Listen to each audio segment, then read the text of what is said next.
First time in a long time, but back like I never left. Taking each day as it comes, you know me, I don't read ahead. Watch me burn down everything, BBE on the TV set. When I'm in control on the road, you can never really know what's up next.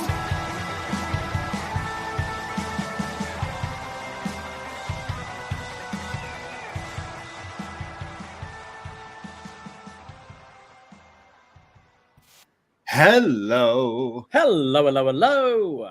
Braden Herrington here with Davie Portman for upNXT. You found us at postwrestling.com and whatever podcast app you are choosing to use, or maybe you're joining us today, 2 p.m. Sunday, September 28th, and we are live on youtube.com/postwrestling.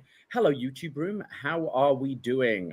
Yes. Hello, everybody. Hello to all the NXT friends. We'll always be your NXT friends through thick and thin, through title changes, through rulers, to all sorts of different things. We'll be your NXT friends. We're here today to talk about some No Mercy, or as I know you were just in Quebec for a cup of coffee this week, but would that be considered WWE NXT No Thanks, No Mercy? Mercy. Oh, okay. Right, Bit of see what I French. did Bit there? of French Yeah. there. Yes, very nice. Yes. Yeah. Big NXT show last night. Some news coming out of it, moving forwards with a lot of the TNA stuff that's been going on. And yeah, we're going to be diving all into it. There's a lot going on today. We've got the Ryder Cup. The Blue Jays are playing in about an hour to try and clinch that first place position. There's football going on. But we're here to talk about the graps. The real stuff. The real stuff. This is entertainment. Sports is entertainment. So we're going to talk about some sports entertainment today. Yeah, we're going to talk about some No Mercy. We're going to talk about everything coming out of that show from last night on WWE NXT.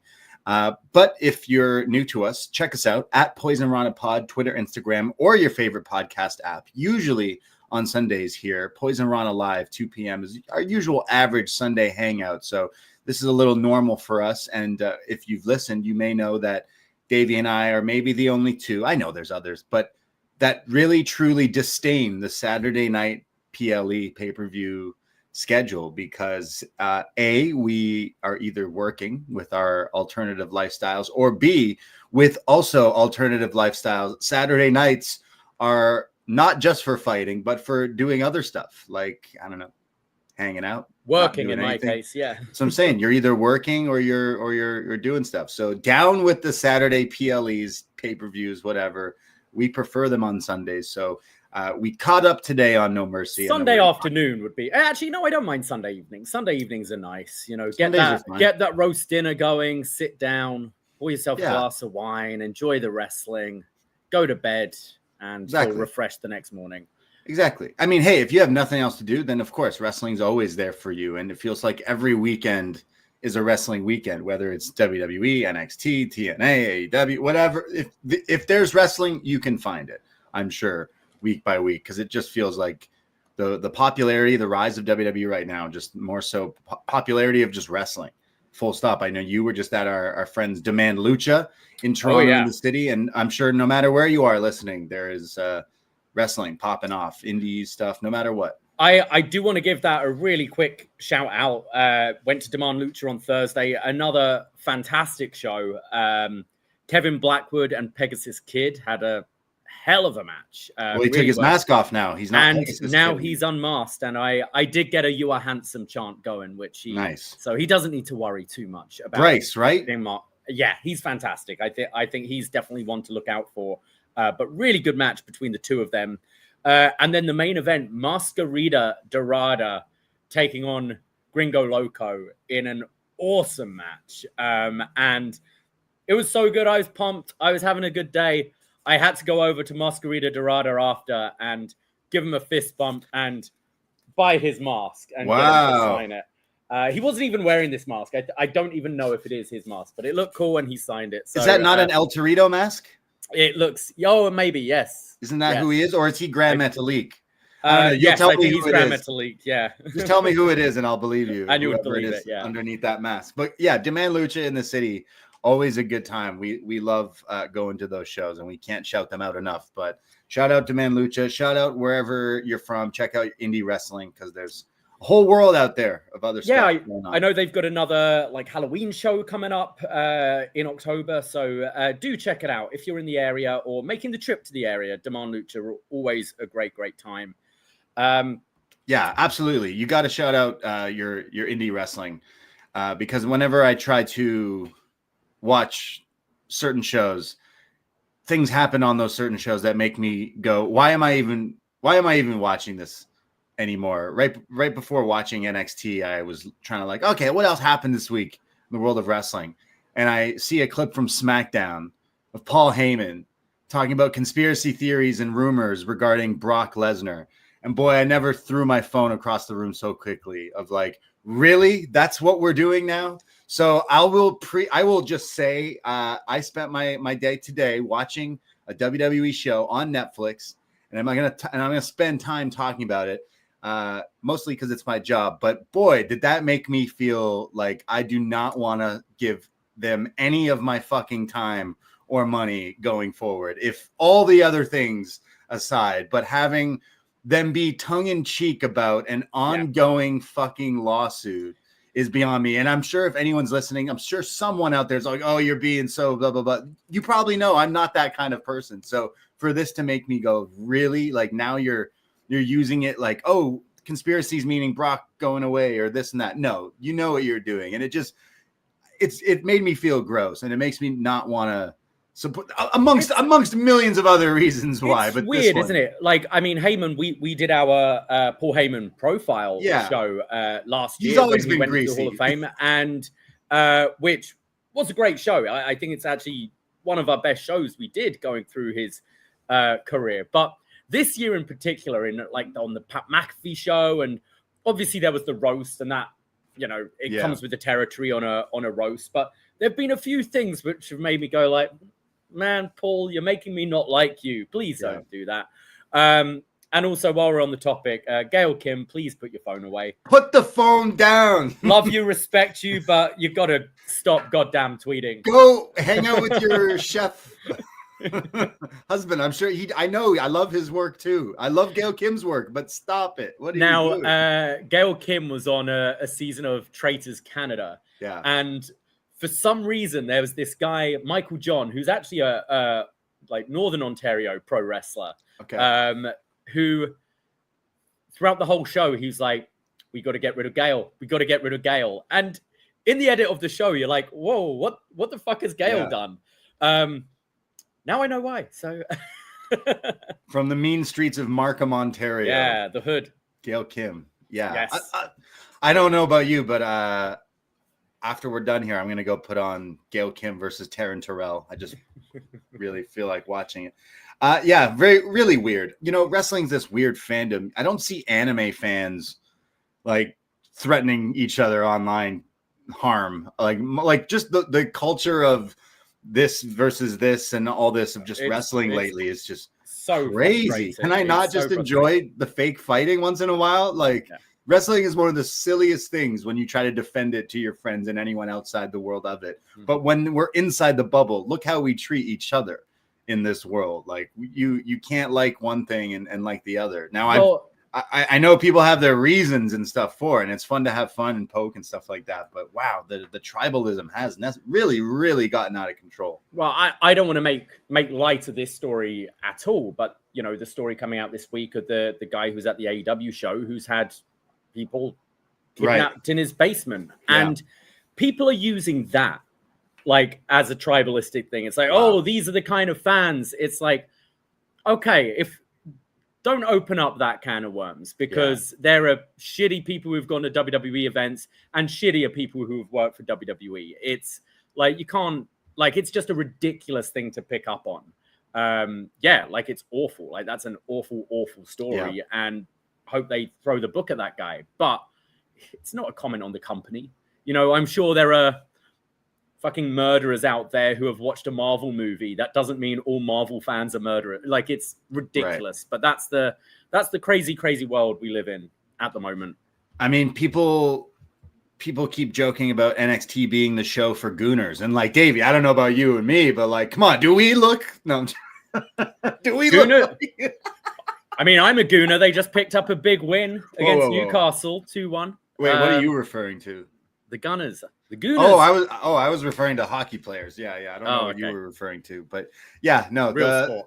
Look, the tribalism thing, like, yeah, it's fun to poke fun and root for your teams and call out stuff that you don't like and whatever. But at the end of the day, it's all entertainment, and just see people getting really, really out of control with it a little bit. So, yeah. Now, before we get into everything, just a little funny start to the show here. First of all, I had the old graphic up here, and Boris's Twitter handle was at the bottom, but just want to give a big shout out to Boris. Thank you, Braden, for holding down the fort. Making the hot tag to Boris this week. He did another great job on UpNXT, I thought. But yeah, so that's changed on the YouTube now. But yeah, just before starting this show, I get a message from you being like, are you going to send me the StreamYard link? And I'm like, oh, I thought I did. Realized I sent it to the community chat group, and now I have been banned for a whole day from Facebook. So, wow. So I'm not able to communicate with you guys on our Facebook page for a day, but that doesn't mean you shouldn't still give us a follow. If you are on Facebook, go and follow the Poisonrana group, because that's where we take all our feedback for these shows, as well as share funny memes and just good chat throughout the day about wrestling. Absolutely. If you use Insta, Twitter, Blue Sky, whatever it is that you use, search Poisonrana Pod, give us a follow. Again, in your podcast app as well, Poisonrana.ca for links of everything that we do. And before we jump into NXT, Poisonrana is on patreon.com/Poisonrana. $5 to become a friend. If you've never given us a shot, go check out some of the shows that we have. If you use Spotify, you can go through there as well, but it connects to whatever podcast RSS feed that you have. We've reviewed so much retro wrestling. We do a show called Was Next. We've been going back. We just passed through the original takeover. We're in the Adrian Neville NXT Championship reign, plus Bo Dallas getting escorted out, kicked out of, arrested possibly from NXT. One of my favorite NXT moments finally happening. Yes, he touched his bum. We go through all the old NXT. So we have like hundreds of Was Next episodes, and we have tons of other retro wrestling. And I'll kind of jump the gun a little bit, but this past week on NXT, they did a big TNA invasion angle, and with them tonight announcing that on the Tuesday, October 7th edition of NXT, it will be a invasion special. And I thought, well, a show we've been teasing for a while, Invasion, the OG Invasion from 2001. We are going to be looking at this very show next week in preparation for the TNA NXT Invasion happening in just a week or so. So lots of podcasts up on there. I know you're very excited. You're a big fan of the Invasion. Long live the Alliance. I mean, this was like deep into my fanhood. At this time, I was all invested into WWE in 2001. And yeah, it's a show we've kind of talked about the Invasion in passing on lots of different shows, but we've never given it a full focus. And I haven't revisited this show for probably 20 years. So I'm really excited to go back to this one, review that show, the inaugural brawl, as well as everything surrounding the Invasion in 2001. Absolutely. Definitely looking forward to this one. So it gives us a reason to go back, and I'm sure we'll be talking about some Invasion and maybe some callbacks that they might do with this special in a few weeks. So yeah, we'll get into that announcement that they do announce for the 7th, as well as Halloween Havoc will be the next PLE, but the Invasion will be a free TV special. You know, like this Invasion show coming on October 7th could be really good, but I just think this whole TNA WWE crossover thing would have been so much better if Joe Hendry was revealed as the stalker of Oba Femi's wife. I mean, wouldn't that just be how you treat this thing with properly, how you treat these TNA stars with reverence and respect?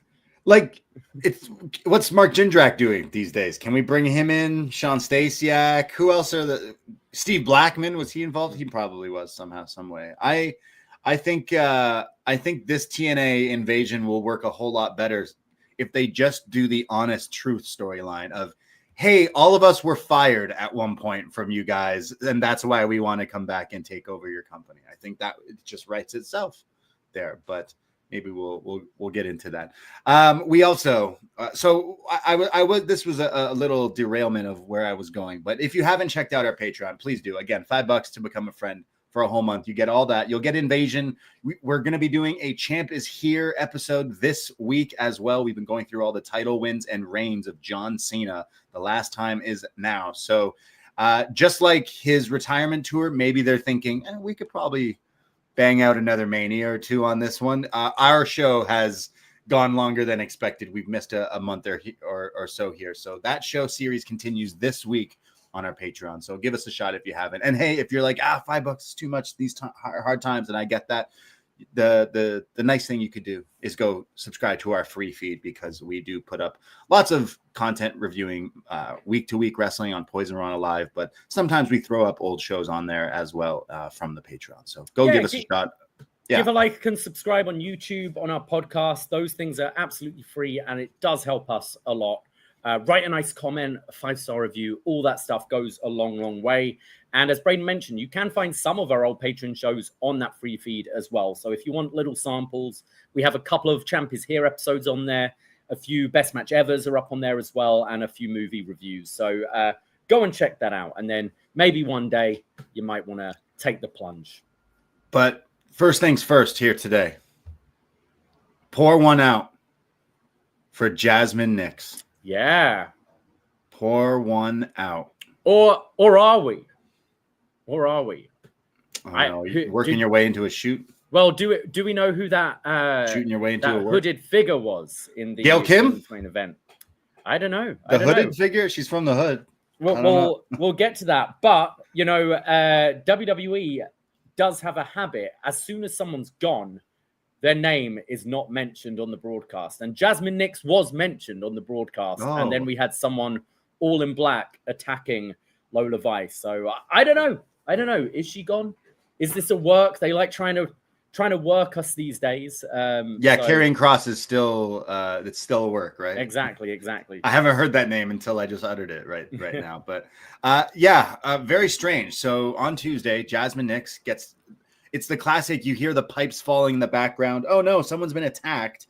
And then Jacy's just like, only the strong survive. So basically, we cut her out. And like you said, Boris was with me on Tuesday, and we were joking, like, this is just a way for Jacy to trick, like, her opponent, right? But then the stuff coming out with Jazmyn Nyx, her contract not being renewed, or her choosing not to be, her then on social media putting out some videos and some comments on some things saying that she just wasn't getting paid enough. She said she wasn't making the big bucks, the NXT bucks that she so desired. So that's what it looks like. And she wants to explore other avenues or so. I think good for her as well. Like this company's making an obscene amount of money, and you're contracted for 3 years. You're entering a renegotiation. You should expect some kind of increase. She has been featured as a big act in NXT. She's in the women's champions group. She's on TV pretty much every week. Like what she's earning, by the sounds of it, isn't a whole lot more than a lot of us make. Yeah. And we're not necessarily putting our bodies on the line. And I think there is a thing. Like I found this when I was acting. Like, there were some jobs that came my way that sounded great, got to travel the world and things like that. And then I read the contract and the fine print, and I realize you're being exploited here, because the money you're giving, they're paying really isn't enough. And they're just relying on the hunger of, these starving artists who just want to jump at any opportunity. And I think it's good that someone's taking a stand and being like, no, sorry, that's not going to cut it. Especially you're in that PC 5 days a week. It's physical, and you're really not making a lot of money. So I'd say good for her in a way. And it would be nice to see more people kind of having a bit of respect and knowing their own worth as well.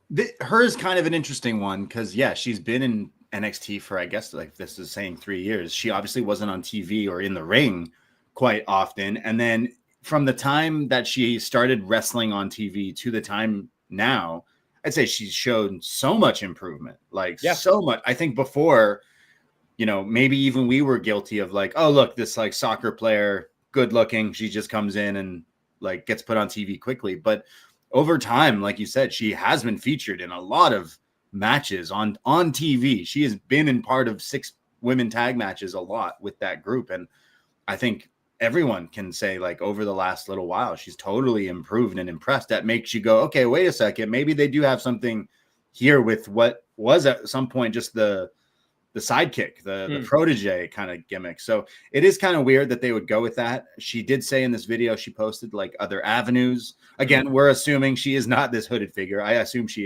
I assume she's gone. As soon as she's not trashing, but maybe talking down on the, hey, they're paying me peanuts, essentially. That definitely makes me think that they're not actually still connected, because I don't think they would go that route. But I think if she wants to explore other avenues, maybe that means money. She has made it clear for all you true gooners, I guess, out there. OnlyFans, not happening. At least so she says on her socials so far. But so keep crossing your fingers out there, you people. But yeah, I guess she wants to do other stuff. Whether it's still wrestling, maybe it's movies, acting. I'm not quite sure, but we will see. And again, she was someone that we were like, oh, okay. Here you are, soccer player, this and that. And then she got pretty good. And you know what? I'm going to miss that entrance. The, hey, come here. No, I'm just. Oh, that was my favorite bit. Yeah. Come closer. Oh, yeah. Too close. So pour one out. Hopefully this isn't the end of Jazmyn Nyx. But again, just like honest opinion, she was getting pretty good in the ring a little bit. So maybe she continues wrestling. Maybe she doesn't. I don't know. But do you see her wrestling still? I don't know. I wonder if it's like more so maybe acting, or I don't know. Acting is a clear jump for wrestlers, even if it's like stunts and stuff, because you're like putting your body through all that stuff as well. So I completely agree with what you said, though. Like for people who put their bodies on the line a lot, like she had 2 injuries, I think, since being here, and this broken and that. nose. Yeah, like these 4 people, knee surgeries, I think.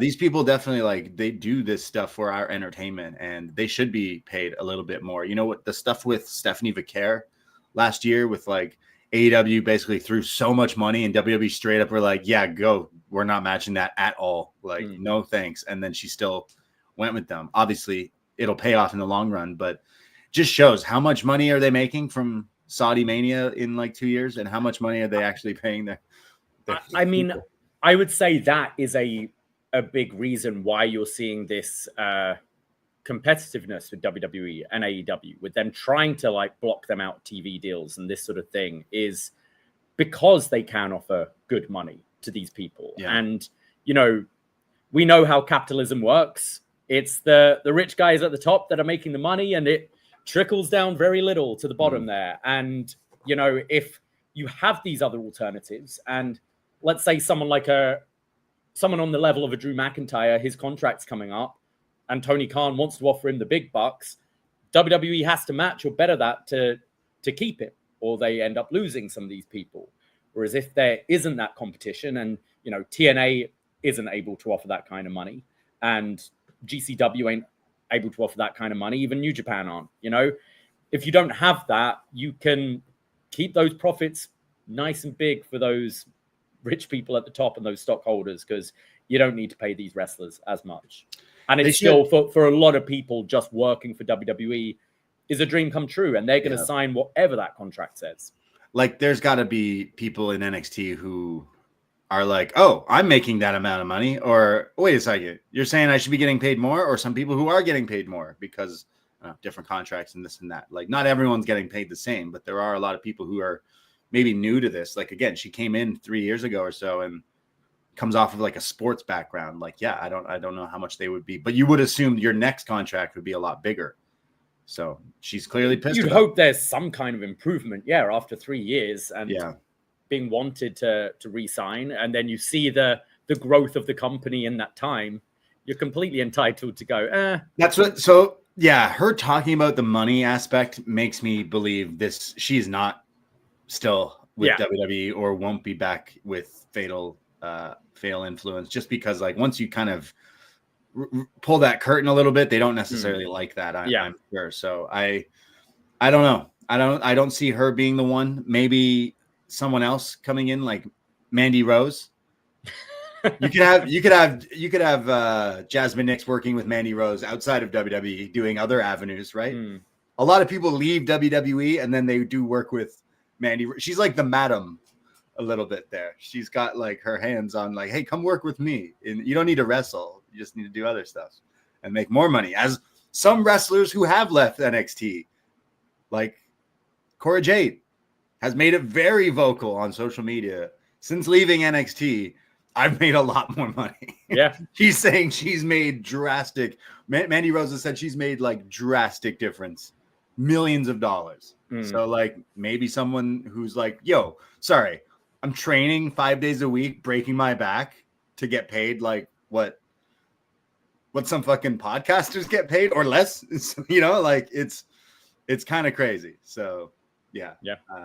I kind of feel for her, which it's just our honesty is like, hey, yeah, who is Jazmyn Nyx in the grand scheme of wrestling in NXT? Maybe a small, minuscule character apart, but she had been putting in the work and then she chose to leave. I find it interesting. So do you think, Davie, that you will see her wrestling, or do you just think this is the last of it? I'd like to, because I thought she was getting better, and I would be interested to see that. And like I always like the prospect of a lot of these people who leave, even the ones I wasn't that keen on. Like, try and make a name for yourself, try and improve yourself. Like going back to a Drew McIntyre, like you can go two ways. You can be a Drew or a Matt Cardona or a Cody, where you leave and you completely sort of reinvent yourself and improve and become undeniable, or you can just kind of coast a little and just live off, you know, former WWE star X, like doing this. And it's really up to you. Like, I'd be curious because I think she could improve. I think she could be better, but my gut is saying no, that she's probably done with wrestling. Maybe she'll be on Squid Game: The Challenge with her boyfriend, right? Wasn't he the bully? Coming back soon? I don't know. Remember, he was her boyfriend. Oh, the asshole? Yeah, the real dickhead who was like on his own. He made it interesting show. So I've been a bit behind with the final season. I've got one episode left. I didn't know there was more.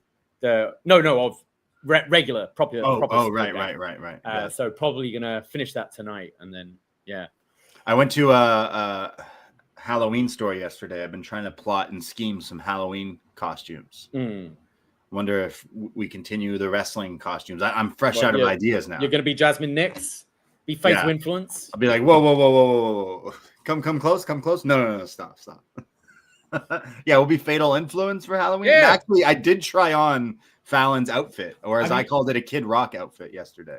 I've got my cowboy hat. Yeah, I tried on the Barbie Ken fur coat that they sell at the Spirit, and then like a cow themed cowboy hat, like the black and white all over. So it reminded me of Fallon Henley. Yeah, but also Kid Rock. But yeah, work in progress. Any ideas, please float them your way. See, I've done a Moxley Hangman combo. I'm really struggling thinking of a wrestling theme this year. All right, well, maybe today we'll go through maybe it will be NXT themed. Yes. I could be Chelsea Green and you be Ethan Page. Yeah. Could be the Slagent. I normally do something wacky with my hair for Halloween. That's kind of been the unintentional theme the last few years. So don't know who I'll be. Well, we'll work on it. Again, ideas, DM us or in the chat. What should our Halloween? What have been some hot costumes or wrestling moments or whatever this year? Mr. Iguana. I got that a lot, and I just feel like a lot of people in our like the online world will do it. So I'm kind of like, you just don't want to paint your face. Yeah, I also don't really like that. Yeah, I also don't like wearing makeup. So it is what it is. The Sting one was a lot for me, and I was like, this is. But for Sting, I'd do anything for Steve Borden. But Mr. Iguana, I don't know. We'll see. Well, let's talk about some NXT. The reason we're here to talk about NXT No Mercy 2025. We're going to Fort Lauderdale, Florida in the FTL War Memorial Arena here. This is a tinier spot here. I saw WrestleTix yesterday was posting about around 1,400 people in attendance or so for this one. It looked small, right? Considering I think they've had some pretty cool looking venues of this size. This one felt a little off to me. It sounded quiet. And we know like Full Sail and the PC doesn't hold as many as 1,400 people, but it can get loud and rowdy. And I think just whether it was the crowd itself or maybe just acoustically, this building wasn't great. But I didn't think they sounded as rowdy as they can do. And I didn't think the venue looked as interesting as some of the other ones they've picked. I totally agree. I was expecting Florida to be a bit loud. I mean, I know it's not necessarily close to Full Sail or their PC because this is more closer to Fort Lauderdale, like Miami and stuff, right? So a bit away, but yeah. You know what got my attention though was them saying that this is the they were saying the different events that Fort Lauderdale has hosted over the years, and started with we've hosted 2 Armageddon pay-per-views in Fort Lauderdale. Wow. The first one being one of my favorite pay-per-views of all time, and that was Armageddon 1999, headlined by Triple H and McMahon. Of course. Clearly not at this venue. No, but in Fort Lauderdale. I just laughed when it was like, you hear some of these places and it's like, this place, the host of 2 WrestleManias and 3 Royal Rumbles, and it goes off the top. The host of 2 Armageddon pay-per-views, a pay-per-view that hasn't happened since, 2007 or something like that? Maybe he meant they filmed the movie Armageddon in Fort Lauderdale. Maybe. Possibly. I'm surprised NXT hasn't used Armageddon yet. I'm sure that's coming at some point. Maybe we're just waiting till the genuine end of the world. Yeah. I mean, we had the Rapture this week, didn't we? We survived the Rapture and we're here today, but we have... Like today is No Mercy. They've been using that name for quite a few years, and that was a popular, B, C level pay-per-view. We love a good No Mercy. I don't know about some people watching this, but again, I watched this morning I'm in Canada. I'm watching Netflix to watch my WWE, and instead of ads, they just played like 5 minutes of old No Mercy matches. And when the first time they threw to it, I was like, oh, sick. They're gonna like throw to O2. No Mercy, some sick tag team match or the Hell in a Cell. Oh, no. It's just No Mercy from like last year or 2 years ago. Yeah, I did find that quite funny. I imagine because I think NXT PLEs are still on Peacock in the States, right? Yeah. So they'd have been having commercials, I assume. But yeah, it says, here's another classic No Mercy moment. And it's like Ethan Page versus Joe Williams from a year. Oh, Joe Hendry from a year ago. You're like... It's like classic. I mean, no, not at all. Absolutely forgot it even happened, and we did a whole show on it. So Dom and Dragon Lee, was it? Or something like that? Yeah. Like, okay, so I'm gonna get it out of the way. I'm a Canadian, and for us, this is way easier than having to do hoops and bounds or whatever it is that you guys got to pay for ESPN or Peacock or Netflix or what cable if you want to watch all WWE. And we just again get it all in a nice little package on Netflix.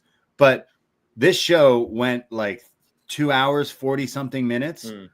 So much of it is just bullshit. So much of this is WrestleMania ads. So much of this is these throwbacks. Like, can you at least chop it out? For like, I spent so much time just on fast Netflix, forwarding. Again, Americans are groaning at us because they're like, guys, we get ads. It's like, yeah, but like, my complaint of AEW shows is it's like 5 hours nonstop. You can't even breathe. You have to choose what you have to miss.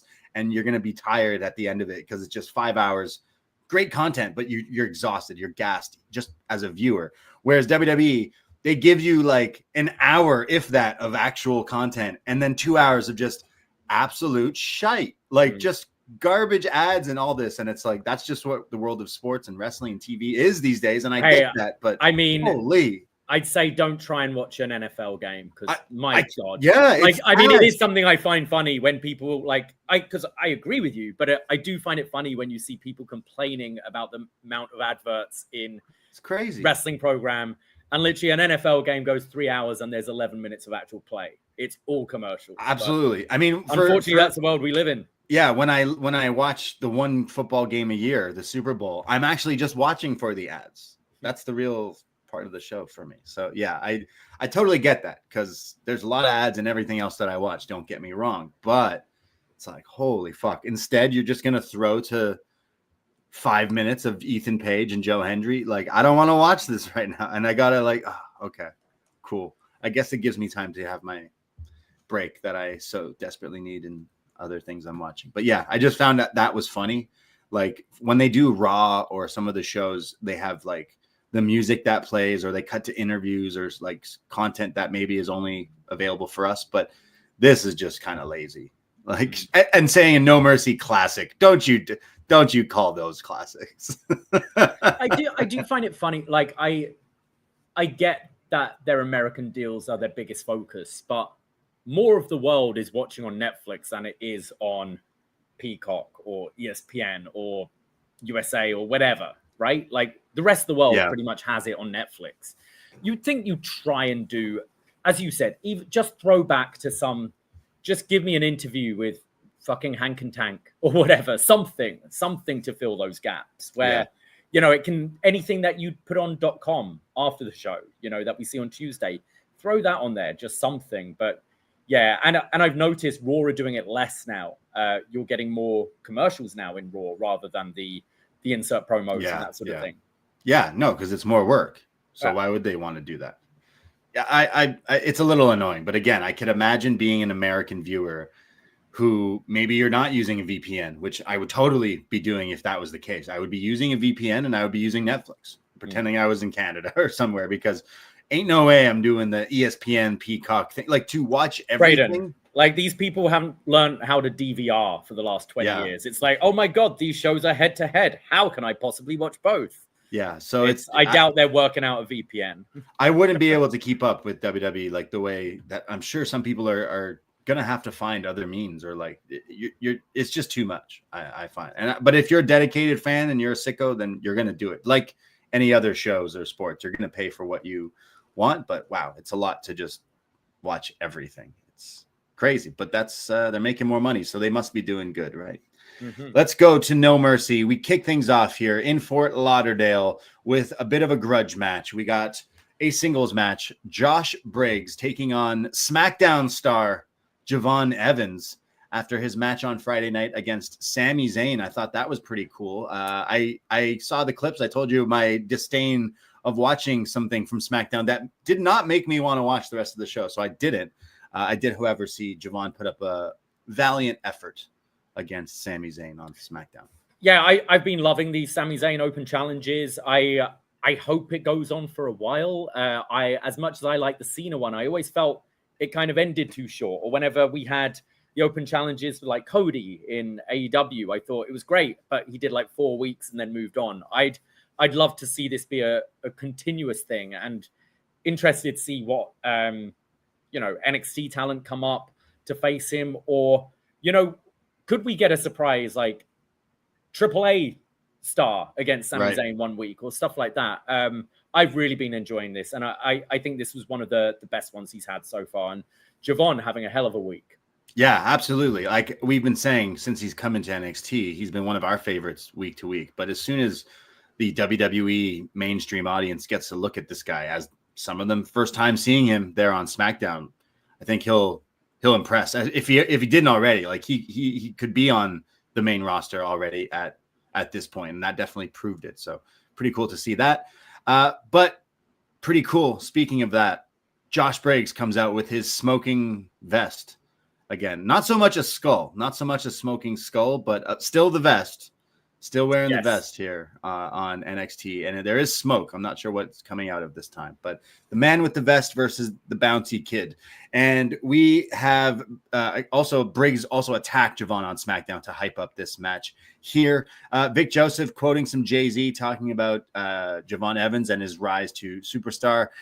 Briggs also wearing some Guy Fieri inspired pants here, like the flames at the bottom here. You must be a big fan of Divers. Was it Dives Diners? What does your roommate Graham watch all the time? Triple D? Grocery Wars, or I don't know. Guy Fieri is lit though, so are those pants.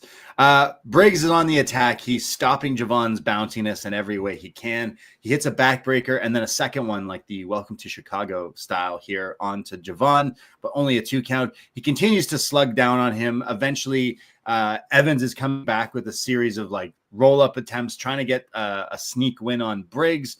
Eventually, there's a crossbody to the outside and then sends Briggs back in and hits a frog splash for a 2 count. Briggs hits a pop-up knee lift and then a pull-up-your-pants chant to Josh Briggs. His pants were sort of falling. At least there was no crack because crack kills, but there was his pants kind of slipping here. Eventually, he hits a huge choke slam, countering one of Javon's crazy moves for a 2 count. And then Javon kicks out, so Briggs is getting a little upset here. He goes to attempt a second choke slam eventually, but this is countered into a huge cutter, very similar to WrestleMania 21, Randy Orton, Undertaker. Very nice. Yes. Levels Briggs with this cutter and then does a triple jump into the cutter again. And Javon Evans pins Josh Briggs in 16 minutes, 28 seconds. Yeah, I thought this was pretty good. I really enjoyed the match they had a couple of weeks ago on NXT TV. This was a slightly longer version. I did feel the first half of the match maybe lacked the urgency of that TV match, because I think the TV match, they were trying to cram a lot into a short amount of time. Yeah. And I might have preferred it because of that. But I think these two have great chemistry with each other. I think Briggs as a big man is quite fun to watch. He's got some really hard-looking strikes and clotheslines, but pretty athletic as well. And Javon, you look at him as a smaller guy because he's so like bouncy, but he's pretty tall himself. So I actually thought these two meshed together quite well, and just Javon being able to bounce around the place for Briggs. I think Javon's strikes look pretty nice as well. And yeah, I watched this style of match and think, man, I'd love to see Javon against a Gunther. I'd love to see Javon against like a Drew McIntyre or a Damian Priest, or like other similar like big men who he can just sell and bounce around for and have those big hope spots. But yeah, I thought this was a fun way to kick off the show.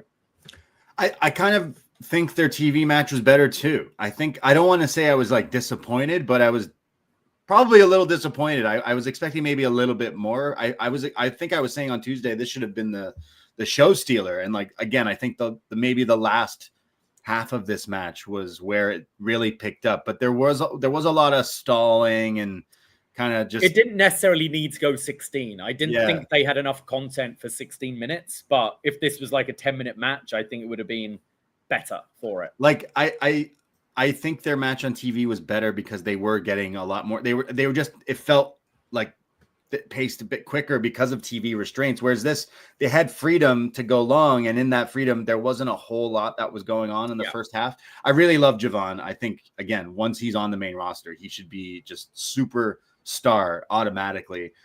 And Briggs has been great. He's been the PLE guy in NXT. We always complain about the men's side of the roster for the last year and some change, but whenever he's been put in these things, he's pretty good. So I hope we continue him getting like TV time, continue to get pay-per-view time, because he is still pretty good. I'd say I was a little disappointed with this one, but I still think that these two are the best kind of going when it comes to bell to bell in NXT right now. So I kind of wanted Briggs to win so that we could go to another one. And I thought that's what I was expecting from this, but yeah. Also, with the Ricky Saints win at the end of the show, I could see Briggs being a contender for that. I think he's a fresh enough heel to face the new champion. So, but they do need to build Javon up. He can't just lose every single big match he has, and he will be champion by Stand and Deliver, I believe. So yeah, I wonder if we get a rubber match on TV or if this is it for these two. I feel like it's it because Briggs lost like clean here, straight up. So I would imagine it's over, but I would like to see them do it one more time, especially with the shakeup of where things are going when we get to perhaps the end of the show. It makes me wonder, what are we even going to do with Javon? It kind of defeats that story that we were kind of. Well, we have the Bound for Glory match against Leon Slater for the X Division title. And, yes. They seem to be liking strapping up the NXT people. Hey, what did I say? Was it you or one of the guests we had that kind of called me crazy when I joked what seems like 2 months ago that they should book Javon Evans versus Leon Slater for the X Division title, and then Javon wins it and uses option C. And now here we have Javon versus Leon Slater scheduled for the X Division title. So that's exactly where I would go with that. I don't know how Javon winning it would be necessarily a babyface move. So possibly. I don't know about option C either, because that would mean becoming TNA champ. Which, although he does have that like history with Trick, it's for the story you do really need a TNA guy, Mike Santana, to be the one to to beat Trick for that title. But from just a match point of view, we're not ones who really typically dip into TNA too much, but that match I will definitely check out. Yeah, for sure. And again, I think if you put Briggs or Javon on the main roster, I feel like they'd both fit in quite fine. I mean, Javon, I'd say, had one of the biggest reactions so far on this open challenge thing for Sammy. Granted, it was in Orlando, so you probably had a lot of that NXT crowd there, but still, like, you don't always get those reactions on call-ups. So that was cool to see. We get the No Mercy. No, what is this? The No Mercy Classic with, is it Dom versus Trick? Is that what we were doing? Trick. It was, remember Trick held the title for a day, right? Yeah. And was it Dragon Lee as the ref or something? I can't remember. This was weird. Yeah. I skipped through it. I don't need to watch this again. Interesting. We get a recap, sticking with TNA, a recap of Victory Road from Friday night. Now, this is interesting. So Ash by Elegance, formerly known as Dana Brooke on NXT, had recently won the TNA Knockouts Championship. And then on Friday, cuts a promo relinquishing the title. Now, I'm not sure what the reason for this is. I don't know if she did give a reason as of yet, but has relinquished the title. The Knockouts title is now vacant. And then it's Xia Li versus Kelani Jordan at Victory Road. And Kelani Jordan... It was a battle royal, and they were the final two. Gotcha. So they had the match, So then Kelani Jordan wins the Knockout Championship. And finishing the story here, Kelani celebrates with Ash after the match. This is long-term storytelling here, because if you remember, because we might be the only people who do, Dana Brooke and Kelani Jordan were a unit. We're a team. She was teaching Deathmatch Dana. Deathmatch Dana. We had it all. Trying to get Kelani to get that edge to her. Perfect circle. I like that. I like them tying up that loose end. It is another TNA championship on someone in NXT, but I think this does kind of make sense with the connection with Dana. It is harder to do that role as a babyface. I think being a babyface champion, and I think Kelani kind of says it in this promo here. I think for it to work, she really needs to be like championing for TNA as well, and maybe even be like, I don't want to be in this Survivor Series style match because I am holding a TNA championship right now, and it's disrespectful to them. I don't know. I'm curious how they work it, because obviously it's so much easier an outsider like a Trick Williams playing the heel, coming in, winning the title, and then shitting on the company. So we're not getting that here.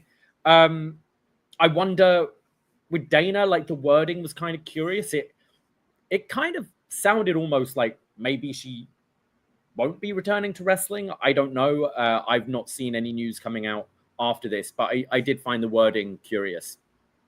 Yeah, very, very interesting. Like, I'm assuming there's something there. Maybe she's an injury. I'm not quite sure. I know we just saw Naomi give up the title. Yep. For being pregnant. I think if that was the case, maybe she would say that, but I don't know. Is there any way this was a storyline just for Dana to give it to Kelani? I don't think so. I don't think it's a big enough story that they would actually, go back to that. But the fact that Kelani won after it's pretty nice that Dana's there to give her the title and hold it up with her there. But yeah, we get a promo they air here on No Mercy after she won. Kelani Jordan saying that fortune favors the bold and that she will be a fighting champion. So kind of answering that question, like maybe she'll do some sort of open challenge, and I'm sure Bound for Glory, she'll have the title on the line and that and everything. But yeah, hope Ash by Elegance, Dana Brooke's all right. Whatever that is the case. Speaking of people possibly being injured, we do have an injury. Lainey Reed, who won her match against Candice LeRae on Tuesday, is supposed to be in the Speed Championship match, but she has injured her foot and the doctors have not cleared her. So she's out of the match tonight. It will not be her. It will be instead Jaida Parker taking her spot against Sol Ruca. And yeah, I feel bad for her here, but this is they're saying this is a legit injury. Sucks that you couldn't have just made the match Candice LeRae, but I understand that she lost in under 3 minutes, so yeah, maybe she didn't deserve that. But yeah, it's unless it is some sort of swerve. Some people in the chat were suggesting it was Lainey Reed in the Women's Championship match who interfered. That does make sense considering like she has been hanging around with Jayne, and now that position is open.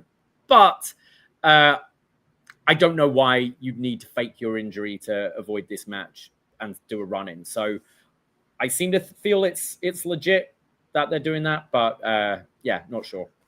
I mean, she could have still done the run-in.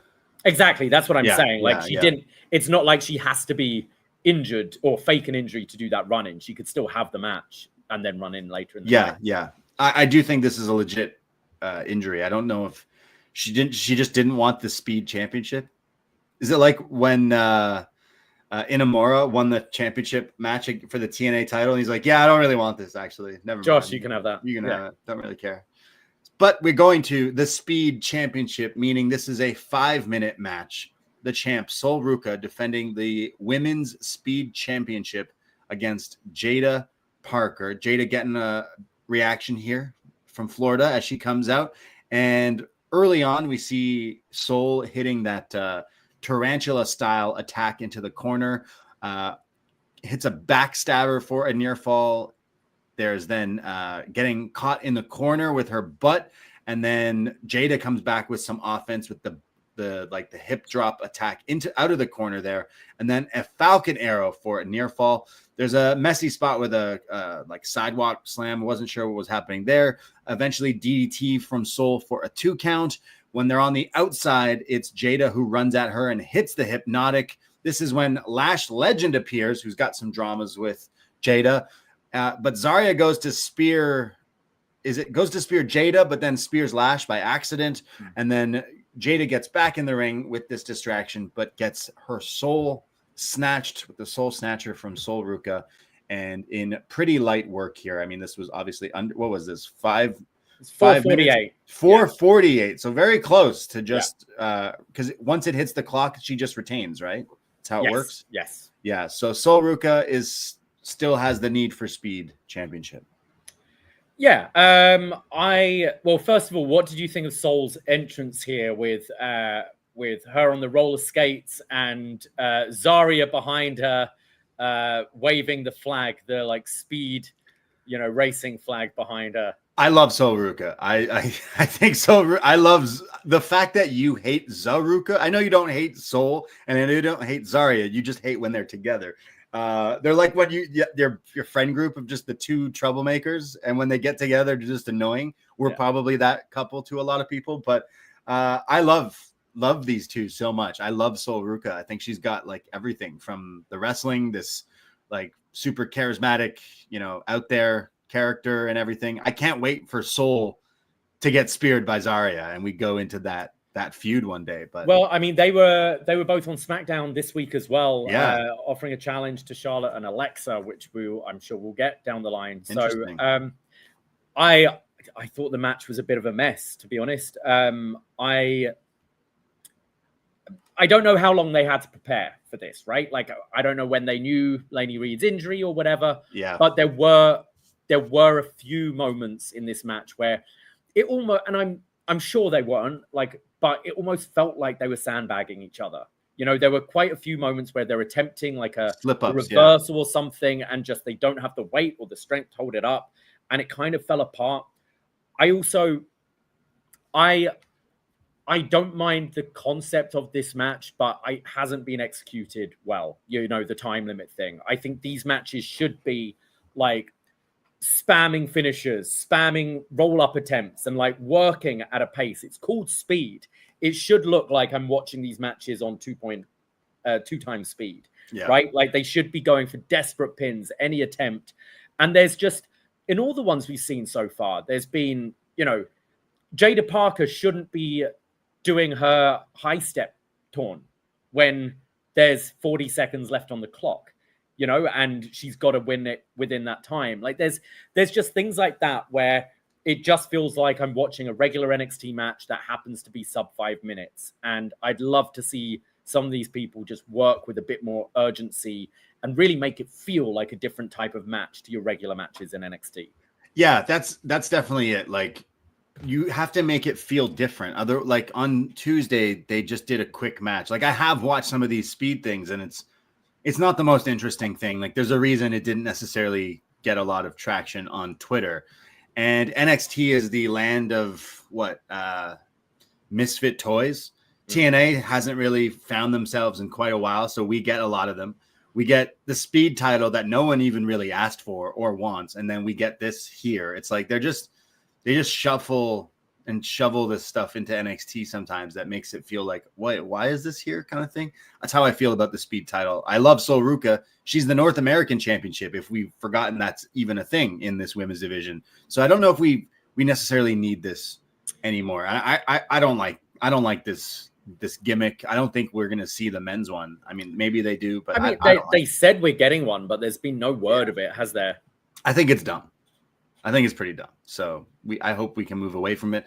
We probably won't, but I didn't love this match. They were, thrown a curveball with the injury. I'm not sure how long they knew, if it was today, if it was yesterday, whatever. But as far as Sol Ruca, like Jaida Parker, she can be hit or miss with the actual wrestling, whereas I find Sol is really like clean with it, and I didn't think that with this match. I did like the finish. I like that soul snatcher from out of nowhere, Jaida just rolling into the ring and getting hit with it right away. I do like that, but yeah, this really didn't work for me. I'm waiting for Zaruka Implodes one day. We have a video for Evolve featuring Marcus Mathers and Aaron Rourke. What's your favorite Aaron Rourke match? The one last week on Evolve. Was it last week, or is it the one they're promoting this week? Live on Wednesday night on Tubi. Hey, I love Tubi. Don't knock. Didn't know Tubi. Yeah, Tubi's great. Plugging them.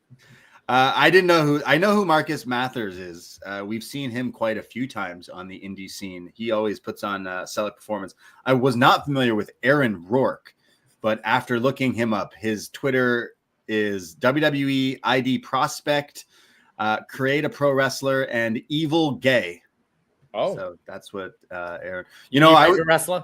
I was thinking. This your Halloween costume? This guy kind of looks like me. If I was, what is his name? Evil. If I was evil and gay, I guess I would be this guy. But I loved his look. He's bald, got some facial hair. I think he's got some dangly earrings. Is it some sort of face paint? Some contact lenses? A nice shirt.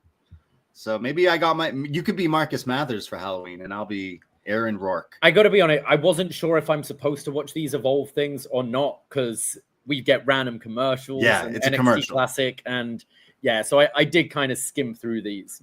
Oh, how could you? You mean to tell me you missed Keanu Carver's whole promo? Well, I was fast forwarding and I stopped because we got a rare Brooks Jensen sighting. Exactly. How could you skip it if he's calling out Brooks Jensen? So I imagine Brooks Jensen is on Evolve with Keanu. Yes. Carver, this one. And shout out to Keanu Reeves, who just got married. Keanu Reeves? Yeah. And shout out to Kona Reeves, NXT's finest. Yes.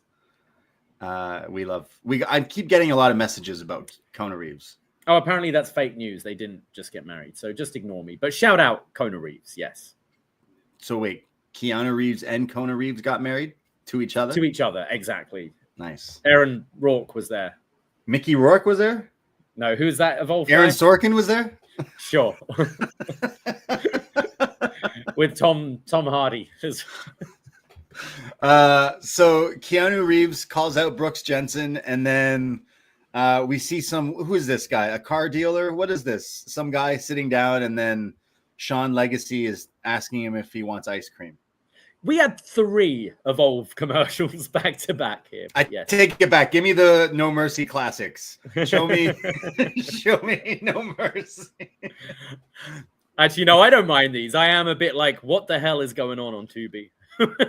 Yeah. Look, I think it's just like I'm already so wrestled out, and like I watched so much already. I'm deep in this shit, and I already watched too much. But I understand if it's still people's things. I would. It's just, I said about 2001 and the invasion and all that. Like I was watching, like Heat, Metal, Shotgun, like all these shows, Velocity, and they'd all have recaps and replays and whatever. But if I was 11, probably be watching Evolve. Like right.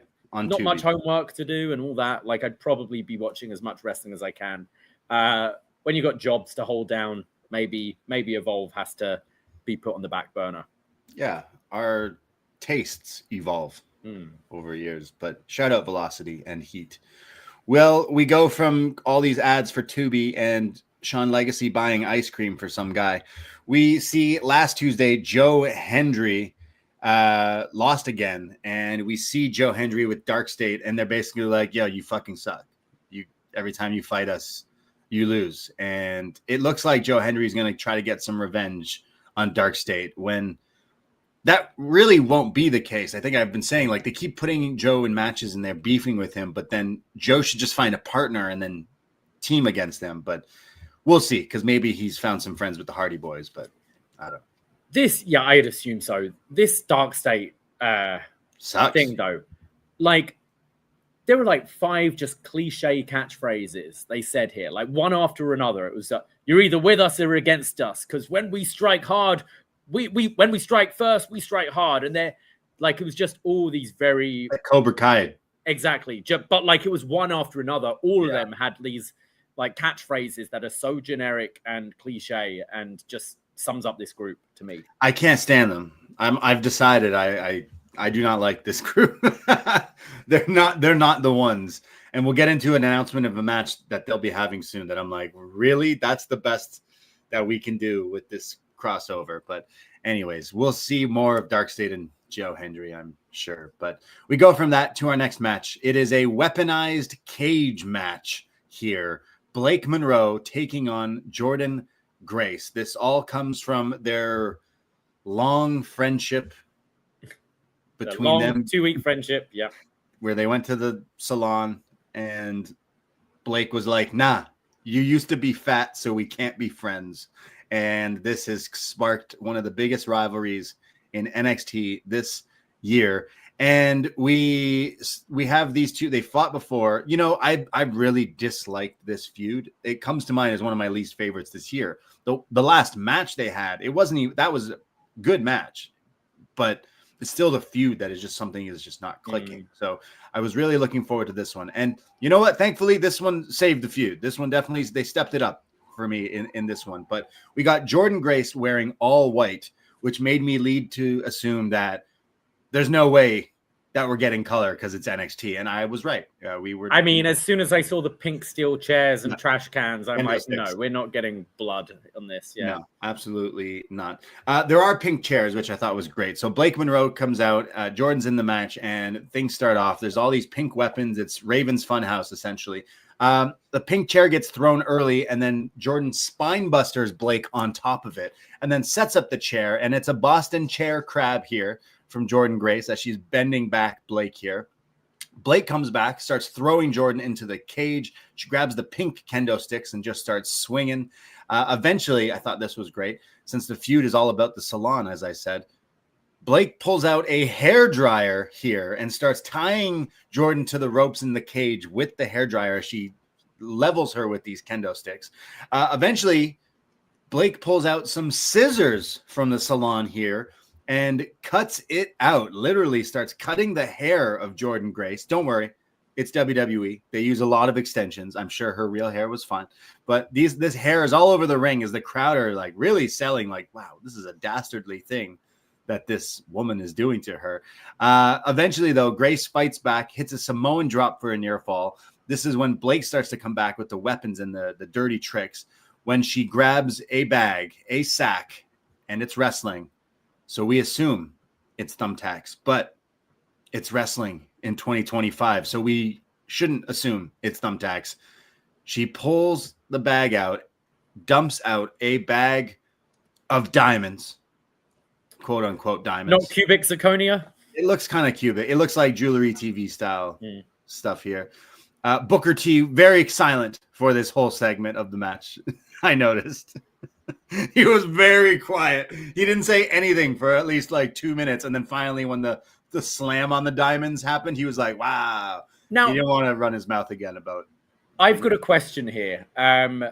Because, which I found hilarious. When the slam on the diamonds happened, there was an EC dub chant from this crowd. Now, we're not in Philly. We're in Florida here. And I don't really remember diamonds being used as a weapon in EC dub. And neither of these two have any connection with ECW as well. But how many people do you think in this crowd thought that this might be glass? Because that was a big part of the Mariah-Tony feud, was the glass being brought in. And think from a crowd's point of view, maybe you're seeing this, maybe not on the screen or whatever. Maybe they're thinking that this is glass and maybe a bit more dangerous than it actually was. I don't know, but that did come to my mind at first. I don't know. Like, I don't know if I'm sure there were screens where you could see when they zoomed in, like their big fake diamonds, right? Yeah. Like plastic diamonds, essentially. Now, I'm not saying that they should have went and spent, hundreds of thousands on some Tiffany or Swarovski or something, but they didn't shine at all. They look like the ring I got my mom when I was 4 years old. Like, look, is this a real diamond? Mom, you should get this. My mom explained. Yeah, there's fake diamonds that don't look like real diamonds at all. But I like having that. I like, wrestling when someone pulls out gummy bears instead of thumbtacks. I like when they tried hair dryers and diamonds in this. I mean, also, you can't tell me you can't pay Jazmyn Nyx and then fork out money on real diamonds on a NXT No Mercy match, like exactly. Down the line, she'll have a match where it's real diamonds, and that shit cuts through ass, right? Isn't that what they say diamonds does? Something like that. So all the diamonds are there, and then Booker T, just quiet, eventually gets slammed onto the diamonds. Both of them are slamming each other. It's Jordynne who does a back suplex onto them. Eventually, they get the pink trash can. There's a double stomp off the top from Blake to the trash can with Jordan's head in it, but only a 2 count. They then go back up. There's a table set up in the ring. They climb up the top of the cage here, and when they're going back and forth, sitting on top of the corner of the cage, Blake pulls out some, which I guess it's safe to assume baby powder if they're coming with the salon gimmick here.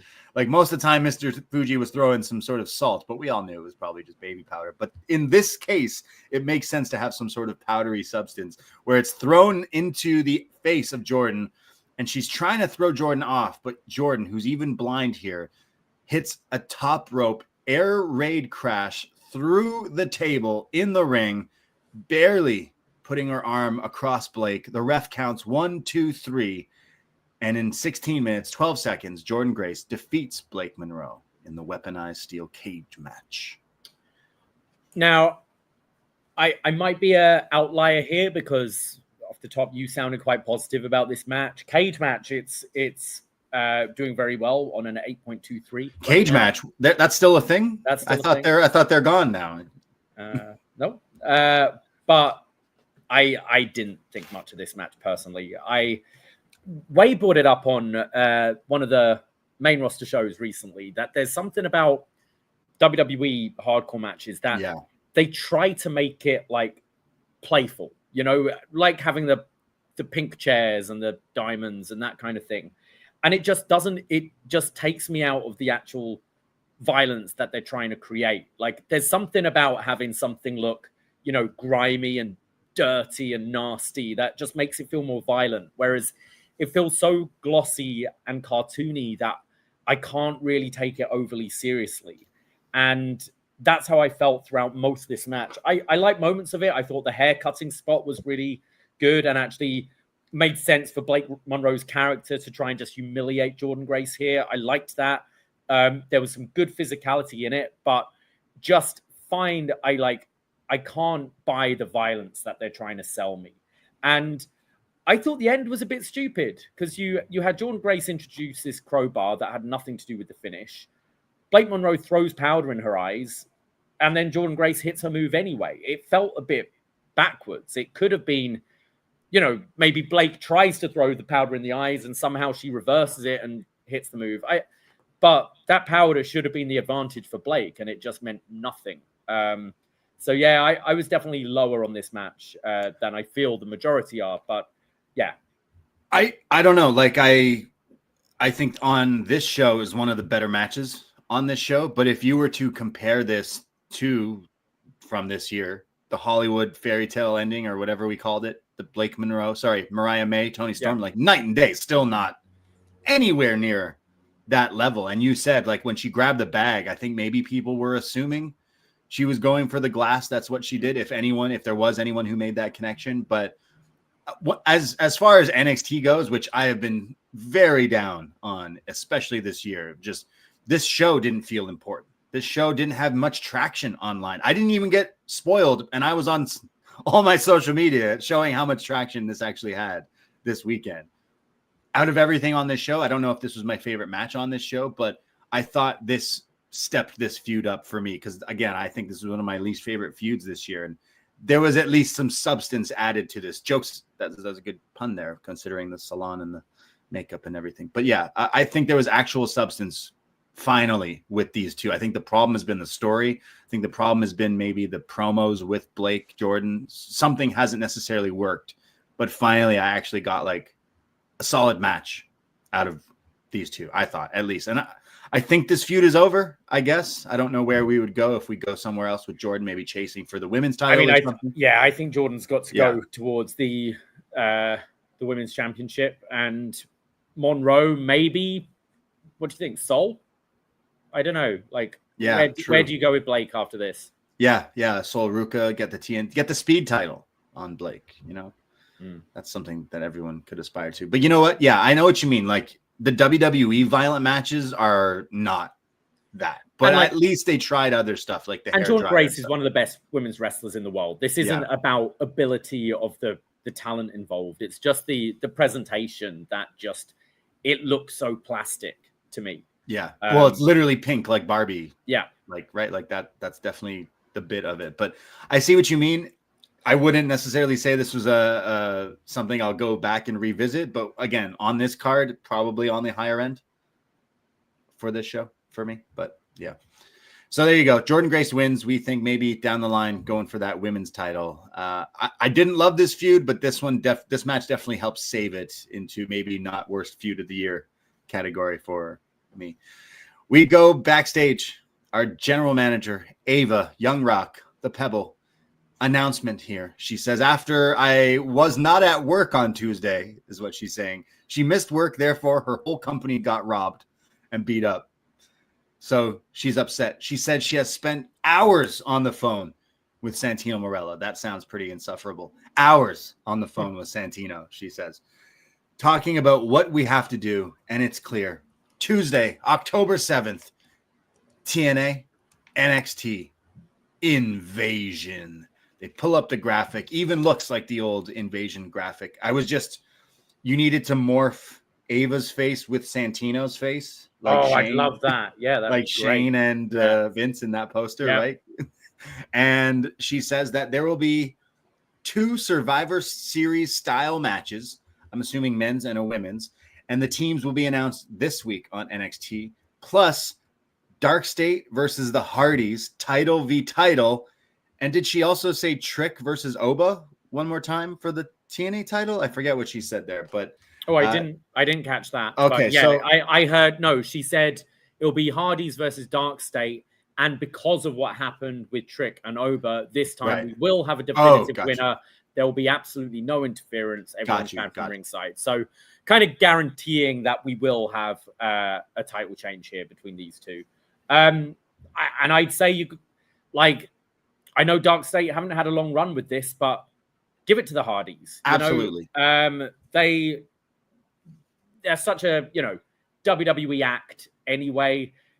They've got their match against the Dudleys coming up. And yeah, I just think makes a whole lot of sense to just put this on the Hardys and balance it out a bit. You've got, your women's champion, your men's champion, both NXT holding TNA titles.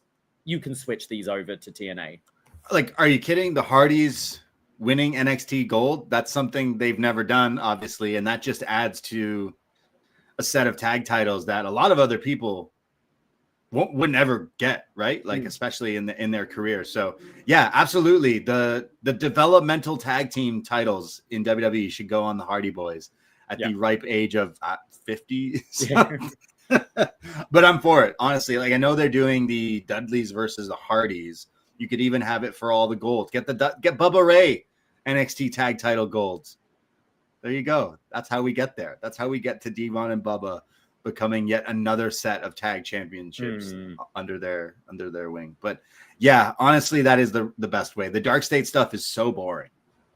I can't get into it. They need something, and the Hardys is the Hardys. So what even it would be the end game? Like, I'm joking that the Hardys then could lose it to the Dudleys, but that doesn't make any sense either, because the Dudleys won't be able to wrestle another match and lose them to someone else. So I don't even know what other tag teams we have in NXT. What even is NXT in 2025 with all this like TNA stuff? Yeah, what are the other teams? You got Hank. There isn't any. There's no one. That's about it, right? There's no. We don't even have Chase. I guess we have the new Chase U, the new class. But yeah, really bizarre. I'm not really buying or loving this TNA invasion thing. I've made my reasons why. Is the story should be it's all these people who were fired or let go or not contract renewed, because outside of Mance Warner, all of these people have been through WWE or NXT that they had on Tuesday. So like, but that's TNA for you. Like, that is TNA. Like, what even has been TNA in the last few years? Like, it's been Ziggler, it's been Cardona. Are we going to go with those guys leading the charge? We've seen Moose. They've already basically shown their cards over the last few months with them dabbling, and then now we're going to this invasion. I think it just feels it wasn't done properly. It wasn't done right. I don't know how you would have done it properly, but I just feel this was the lazy way of how we got to this. And seeing that sad team on Tuesday night,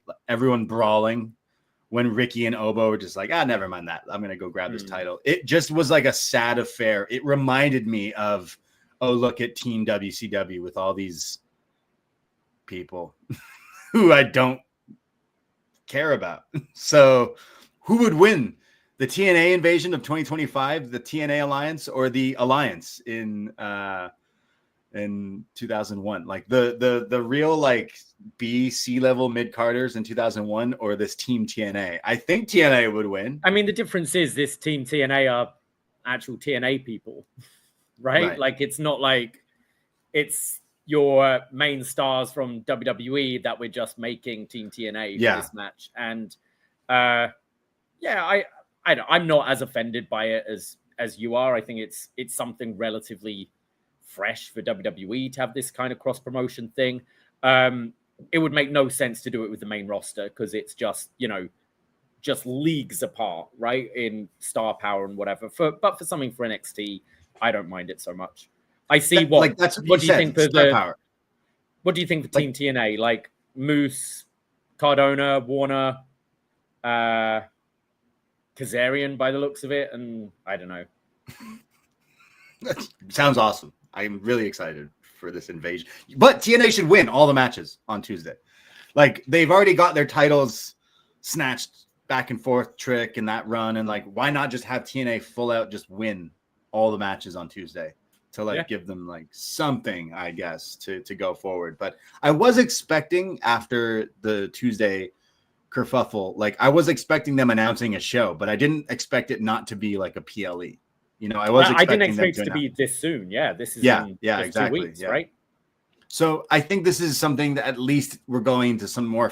You said fresh. We're going to see some people maybe we haven't seen on NXT TV, this and that. But I can't use the word fresh with looking at this roster of TNA. Like, it's not fresh. They're not the most exciting characters. But I will look at it with a glass half full of like, what the fuck else are we doing in NXT in 2025? In 2024, there's not a whole lot of juicy stuff happening that maybe this can get some gears going. And yeah, Hardy should win the tag titles easily, should be the move there. I'm not quite the Bound for Glory is in a few weeks or in October, right? So clearly you have Santana pull the trigger and take that title back from Trick, being this whole storyline invasion and everything. Like that has to be the right move. Oh yeah. And then I'm not too quite sure about the Knockouts title, but we shall see. But yes, Invasion, October 7th. We will find out. We will be live right after that, by the way, talking all about it here at Post Wrestling. We go to Lash Legend, who comes out with a microphone. She says, earlier tonight, I'd say that Zarya spear was almost worth it because it helped Jaida Parker get distracted and lose her match. And October 7th, you heard it, TNA Invasion. Well, it's me, Lash Legend, the bougie bully, who will lead the charge for the team. And I should be the leader because I've already beaten everyone like Jaida. And Jaida remembers. And as she's talking about Jada's music hits. She runs out, attacks Lash Legend, and there is a pull apart here. So already TNA, NXT superstars wanting to lead these teams, wanting to be a part of these teams. It's very Survivor Series here. Well, I mean, they've literally called them Survivor Series matches. But we, since we've had War Games be a main roster event and we've got rid of the Survivor Series match, we haven't had this bickering over who is the team captain for quite a few years. And this used to be insufferable. Like it would be November, the Survivor Series season, and you'd have who's the captain of Team SmackDown, who's the captain of Team Raw, and matches to decide that and stuff.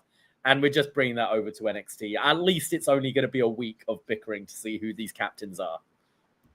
Yeah, I just remember there's been some good years of Survivor Series. I'll always go back to 2005, Raw versus SmackDown, to promote the video game. And then they really just beat that shit into the ground for years to come. But I think back to obviously the Survivor Series, the Alliance stuff, even though some of the characters, whatever. But what was the one? Is it 04?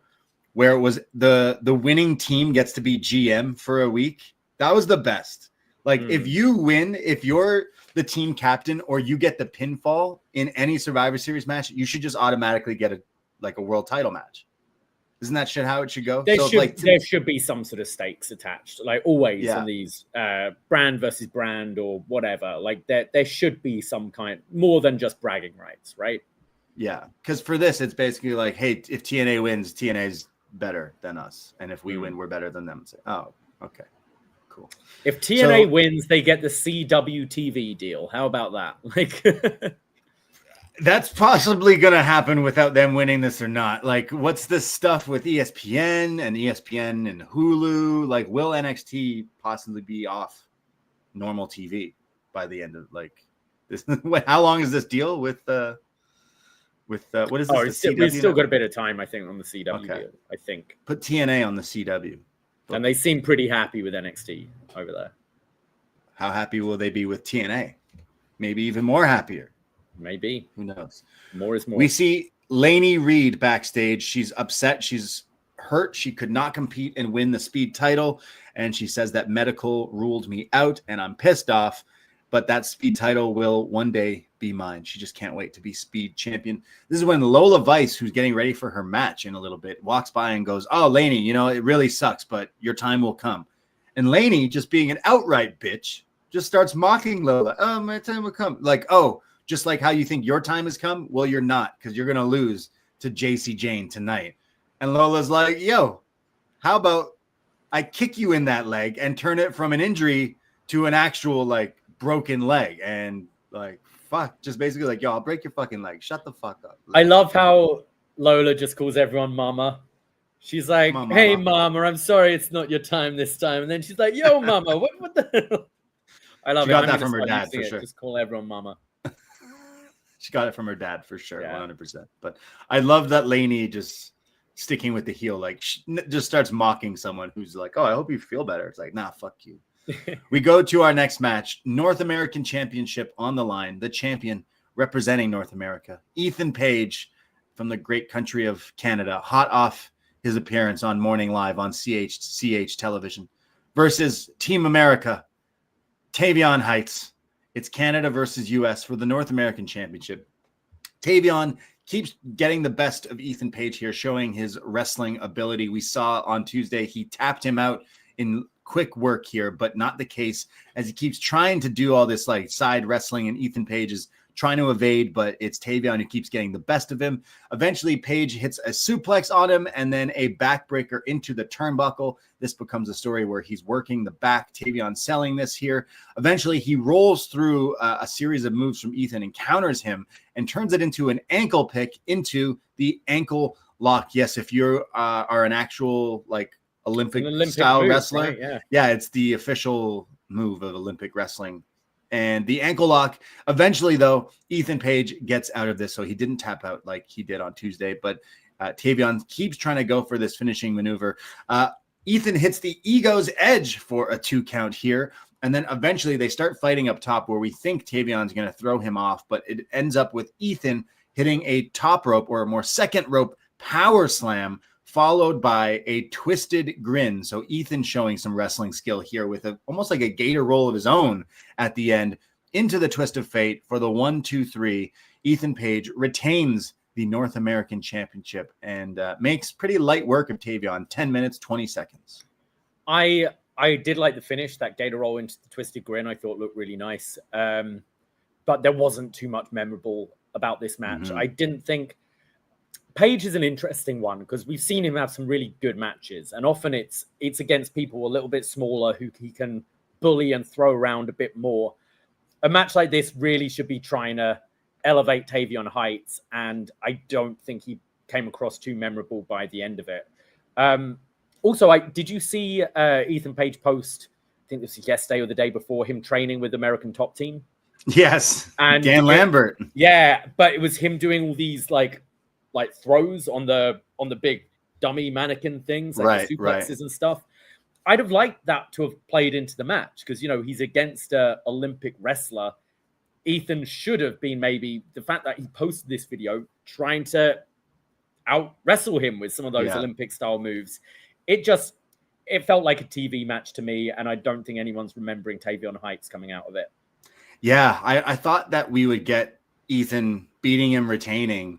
The only reason I think that it even crossed my mind or anyone's mind that Tavian would win is because Ethan should be doing this act on the main roster. It would be such a hot act right now on the main roster with this gimmick, right? But I think the Sami Zayn Open Challenge, exactly, perfect for Ethan Page. Come up. You can either have it further down the line where he comes up and actually wins the title and does the same thing, this gimmick across, or comes out as North American champion.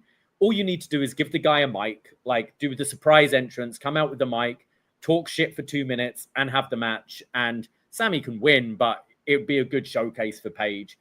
But I do like the idea of actually bringing him up to win it right away as well. It would be so funny, and it would totally get some traction because I really think he's on a great run here. But this was one of his boring matches. I don't know if Tavian's necessarily the one to blame, but this felt like a boring TV match. I didn't get anything until that finish where Ethan looked fancy with the slam off the top into that roll, into the finish. Like that was the whole storyline in about 30 seconds, which it was 10-minute match plus. So I didn't get what I thought we were going to get out of Tavian heights here. And I'm not quite sure if it's back to the drawing board with him, but this was not very exciting. And I'm really loving this Ethan Page thing. And I mean, maybe he's a better talker than actual wrestling, but I think even his wrestling can be really good. But this definitely wasn't one of the more impressive bouts.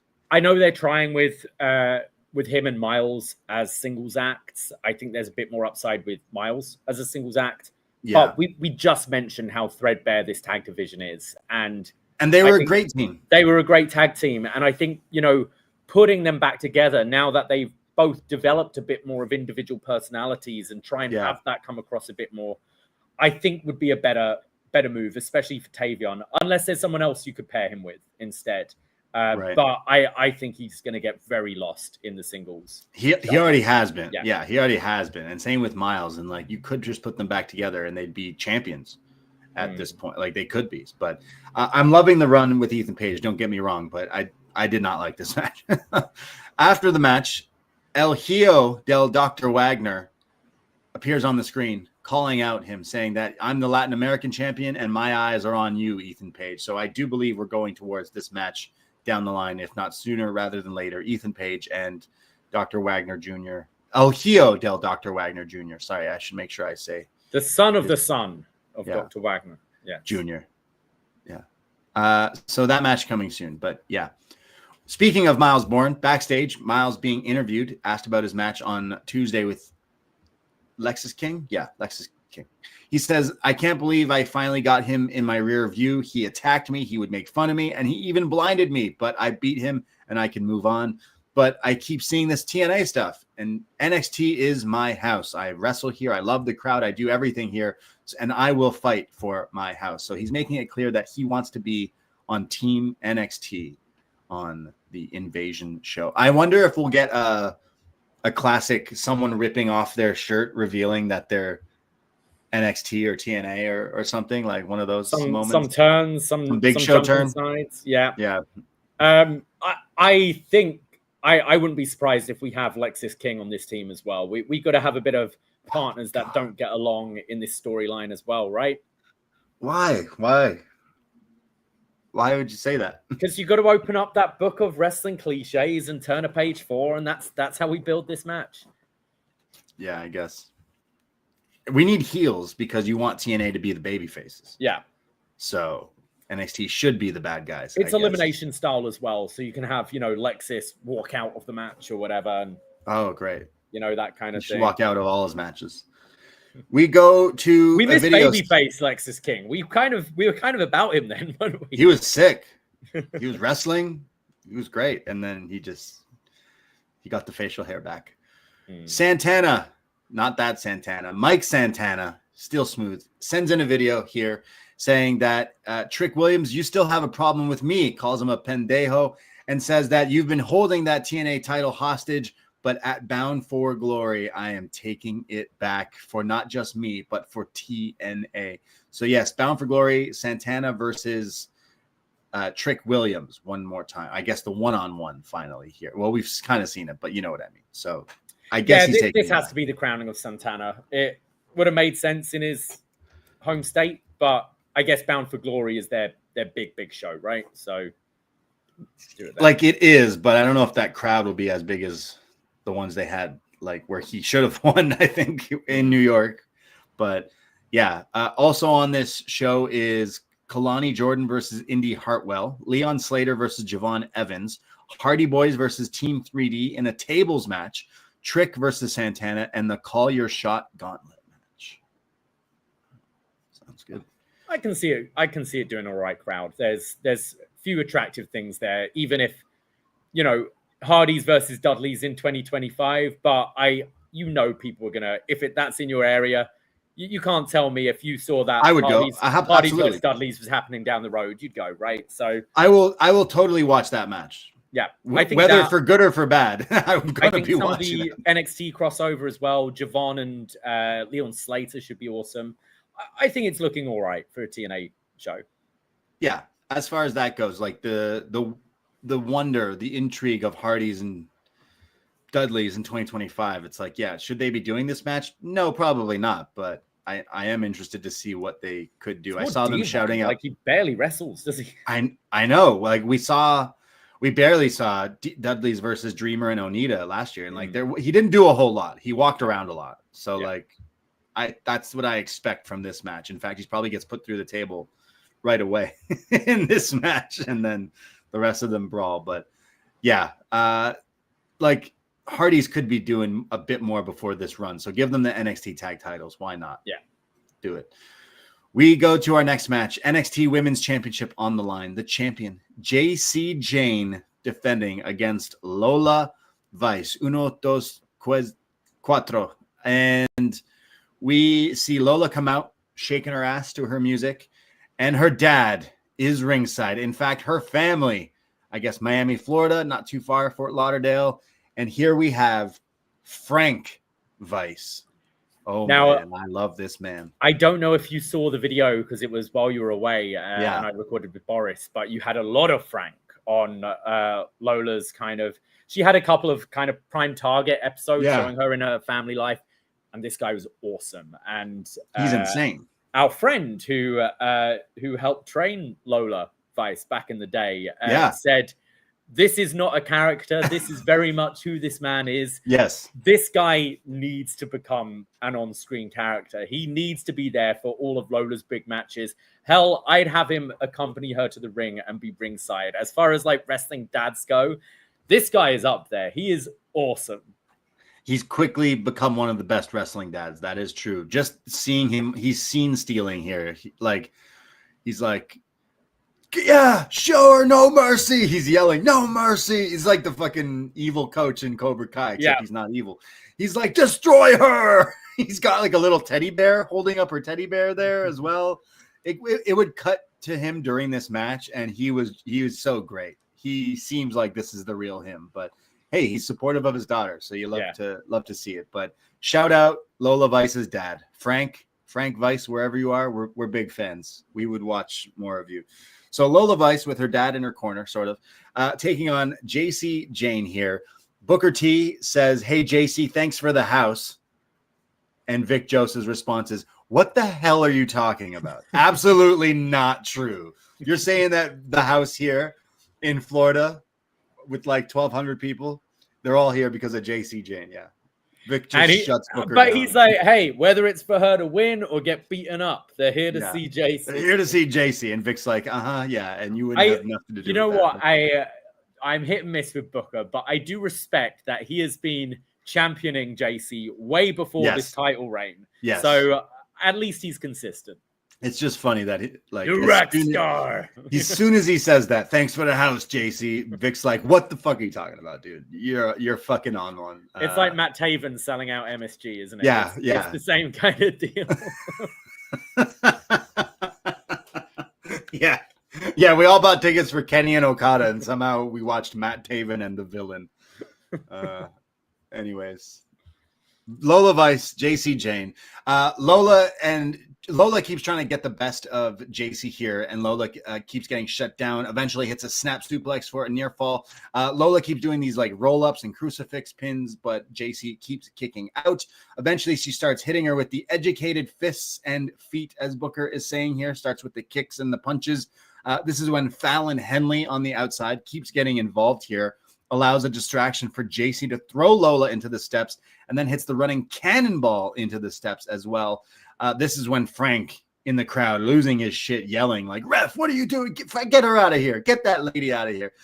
Fallon yet again keeps distracting Lola here, goes up on the apron, allowing Jacy to hit the back cracker for a 2 count. Eventually, Lola again starts to come back. She shakes her ass and starts doing the kicks and the ass attack in the corner. And Booker T goes full Quagmire here with the gageet. I guess this is his new Devil's Kiss thing. Gageet, giggity, giggity, gageet. Shucky ducky, quack, quack. There's a huge roundhouse kick from Lola to Jacy, and then the ref counts 1, 2, and then he's pulled out of the ring. A little miscue here. Not the worst I've seen this week in ref counts. Oh my God. Like, this was nowhere near as close as the SmackDown one. Yeah. And I think part of it was the camera angle, because when they showed it from further, like Fallon does break it up in time. Yeah. But I think the spin kick Lola hit, they were a lot further in the ring. Normally, the ref's feet are essentially out of the ring while doing the count for this. Yeah. And they were right across the other side. So Fallon pretty much had to get into the ring to pull him out. But yeah, I think a little hairy, like women's title matches in WWE this week, but certainly nowhere near as bad as that SmackDown finish. So this ref was like, yo, you're ruining the match. You are out of here. So this would have been a DQ in any other match if you just pulled the ref. But the ref wants some leniency for Lola. So he ejects her out of this match, and she's like, so she's gone. It's Jacy Lola without Fallon's help here. So she's gone out of this. Lola's dad now is going absolutely hype. He's losing it, saying, go on, you can do this. Jacy hits her own version of the back fist, but Lola kicks out. This is when her dad yet again screaming with the teddy bear in his hand. Lola hits a tornado DDT, but stays with it into a guillotine. Very nice here, the MMA background, but eventually gets broken up. She hits a series of kicks, but then Jacy gets a back suplex off the top for a 2 count. There's the rolling elbow but Lola kicks out. This is when Jacy starts to get upset. So she goes to grab the belt, but the ref takes it away. Lola rolls her up, but kicks out of it. Lola is sent to the outside, and when the ref is distracted yet again, a figure in a hood and a mask shows up and hits what I can only describe as a V trigger, or was it a Rose trigger, to Lola. Doesn't roll her. The ref didn't see this. Lola can barely get up, but makes it at 9, is welcomed in the ring with the rolling encore. 1, 2, 3. Jacy Jayne pins Lola Vice, and as they celebrate, Fallon's back in there. Jacy is acting shocked, like, what the hell happened? What was that? And then is like, ha ha ha, or maybe I fooled you. But yes, Lola Vice loses here, and Jacy retains in, what was this, 18 minutes, 35 seconds. For me, this was my favorite match of the night. I think they've done such a great job with Lola Vice the last few weeks. I've actually probably enjoyed the build to this match more than anything else on this show. I think they've done such a great job of just making Lola such a likable babyface.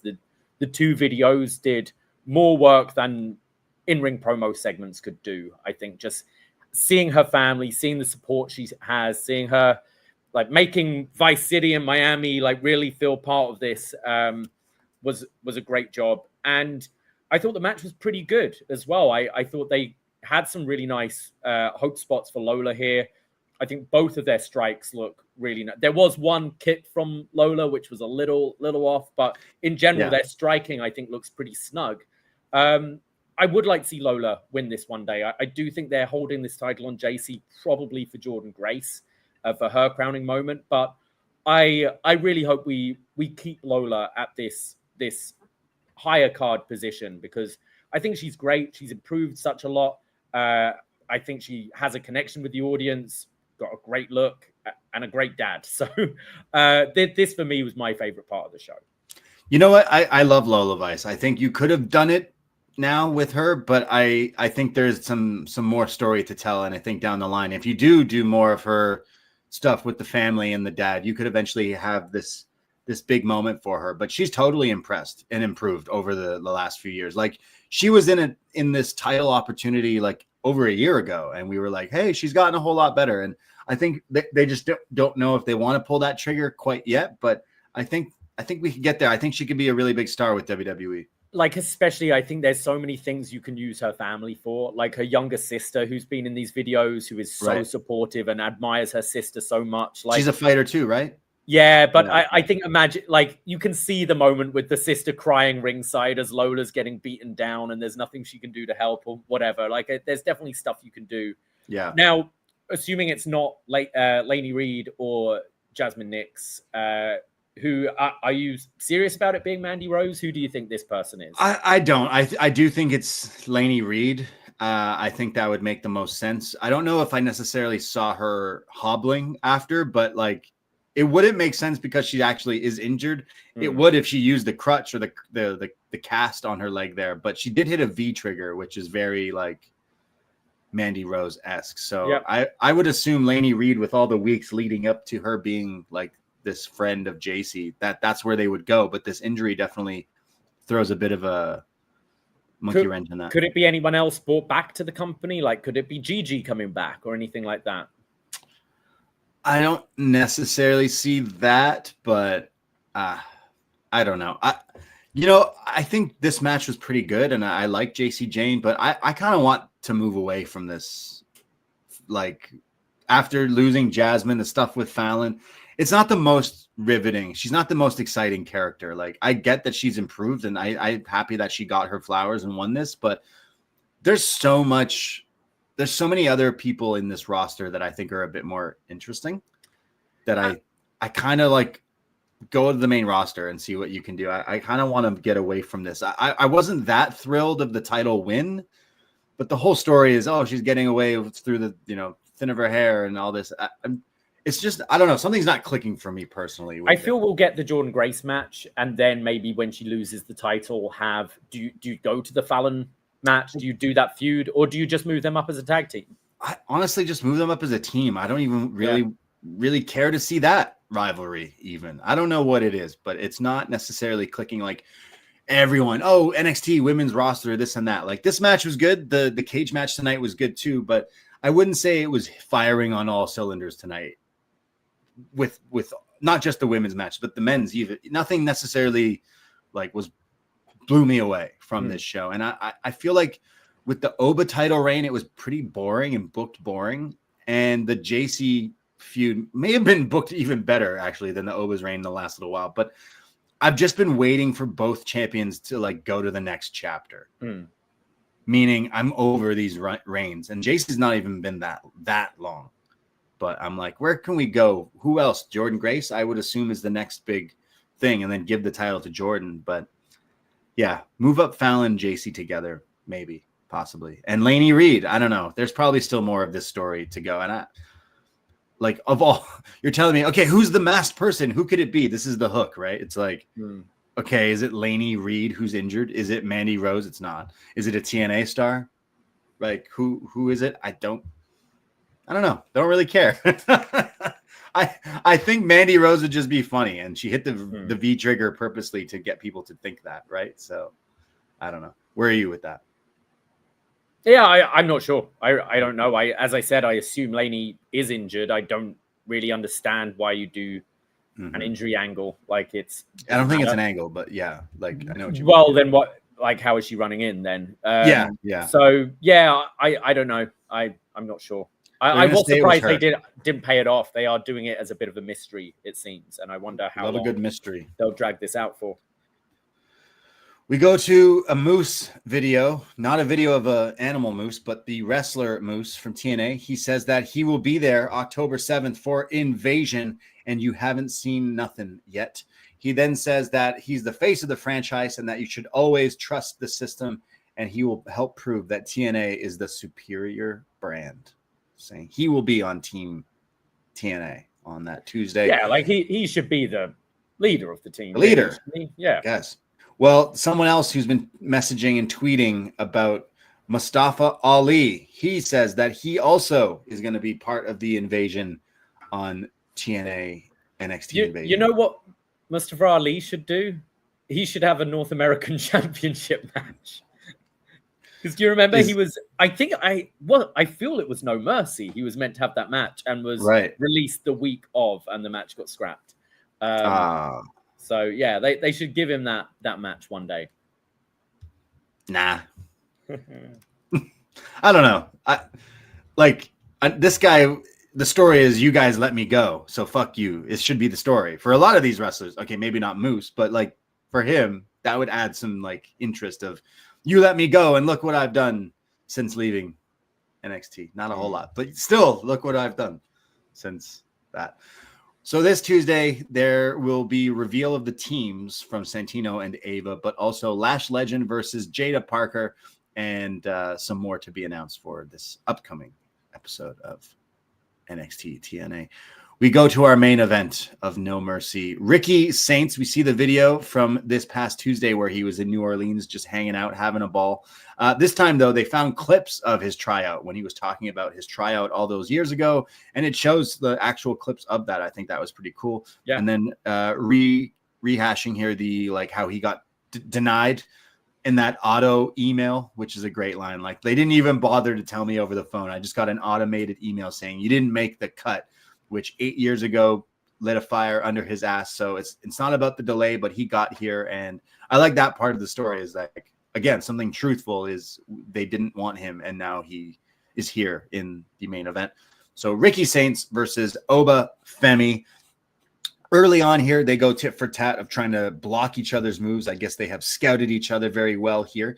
They keep countering of trying to hit each other's things. Eventually, Oba is sent to the outside. Ricky goes for a tope, but yet again blocked with a huge uppercut. And this is when Oba, now in control, starts to really slow this match down here. He starts doing some Randy Orton chin locks. Eventually, there's a pop-up knee from Ricky that sends Oba down, and then does his old school rope walk dancing move here.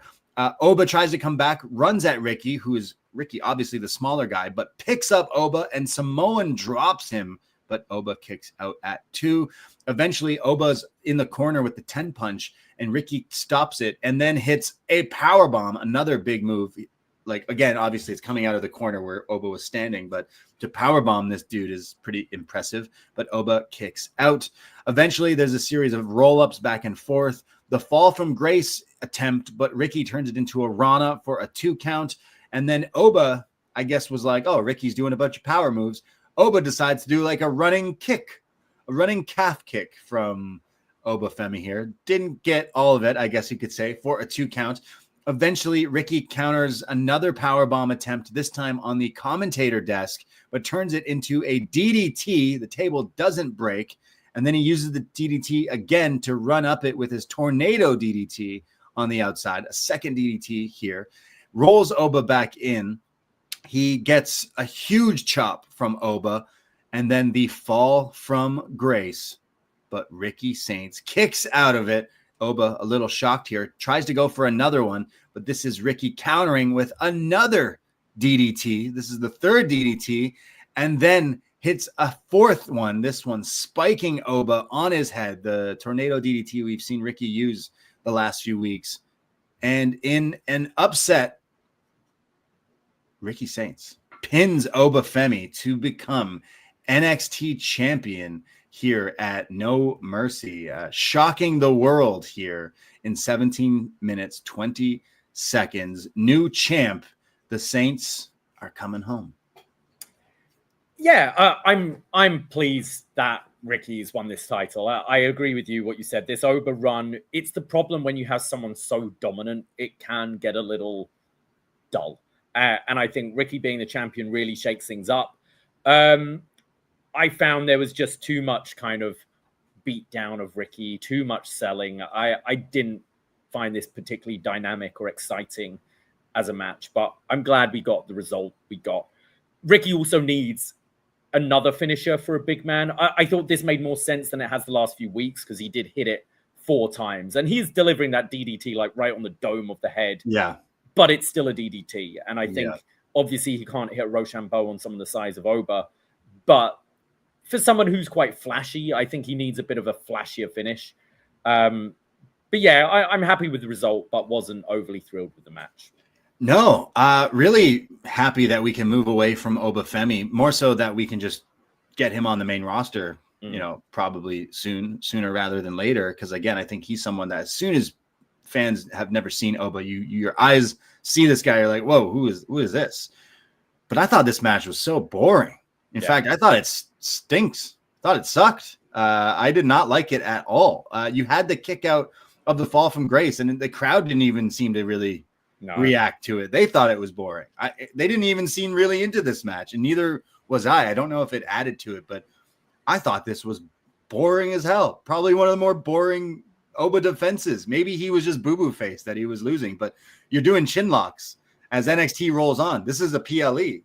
Yeah, this was probably my least favorite match on this show, to be maybe not as bad as the Ethan Page Tavian Heights one, but this sucked. I hated it, and I'm happy that Ricky won because I'm a big fan. But I think as well with that Grayson Waller effect the other week. Excuse me, Oba. Oh, sorry. What, the Grayson Waller? Yeah, the Grayson Waller effect with Oba and Ricky a couple of weeks ago. Where was it Waller who made this match? Right? Yeah. No.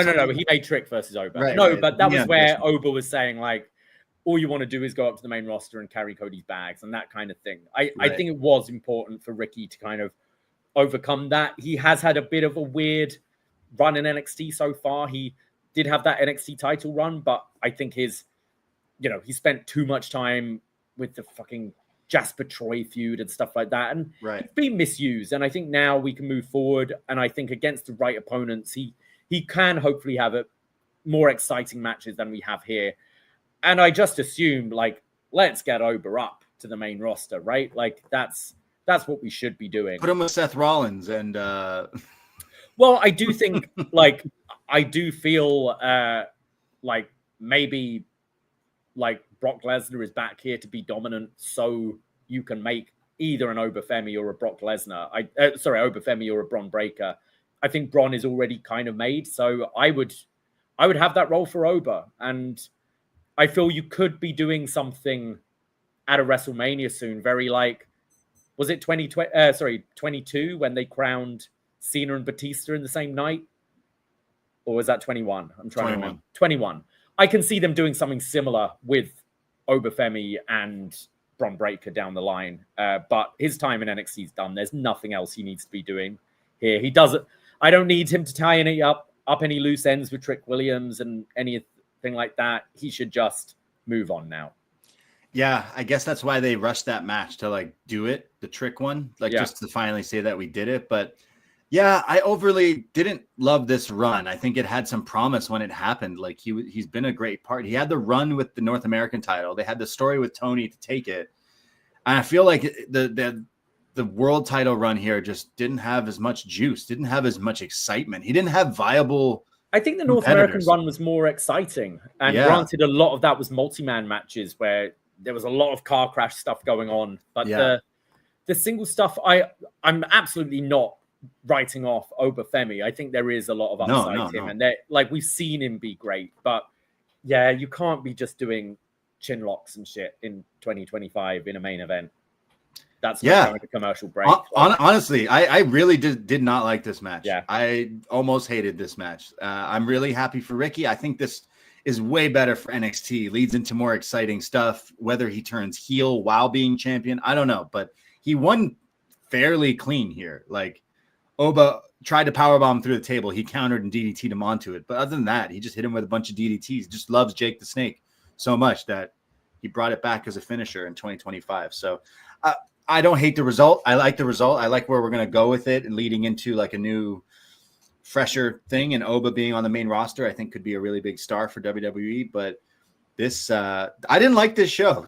Actually, I didn't really like this show too much. I think the cage match was maybe my favorite on it, but NXT hasn't been hitting for me. It feels like the land of misfit toys. It feels like we try a bunch of stuff and see what sticks on the wall. And sometimes it works. And then when they take people and remove them and put them on main roster, it should work. And it is working. This is a developmental.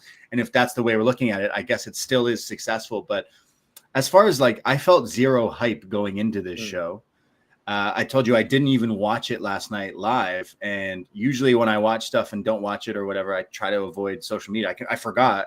And I was on my social media for like 2 days, for like the whole day, night and stuff. Didn't notice and forgot. Oh yeah, I didn't even get spoiled. I didn't see as much traction for this one as much either. I don't know. I didn't hate this show by any means, but I haven't felt the PLEs for NXT have been substantial. Worth watching on a Saturday night. You know, I haven't felt that was must see or this was important and there was title change, the main title change, and I'm still like, yeah, all right. I didn't mind the show. I'd say I enjoyed the Women's Championship match and Javon Briggs probably the most. They were my highlights of the show for me. I do think they had a nice little run earlier in the month when you had the build to the NXT Homecoming and that NXT Homecoming show. But I think maybe that took away from some of the build for this show as well, and which might have suffered this. Like, I think you've got some great wrestlers there, and I think, Ricky being a champion, you can have some, like, let's get, where's Lee challenging Ricky Saints? Like, where's he been? Have the Javon match down the line. Like, there's some good people who can have some good matches with Ricky at the top of the card. Focus on the wrestling more, because it's always a better show when the wrestling shines. And just fucking throw away that book of cliche wrestling storyline tropes and let's try some fresh storytelling.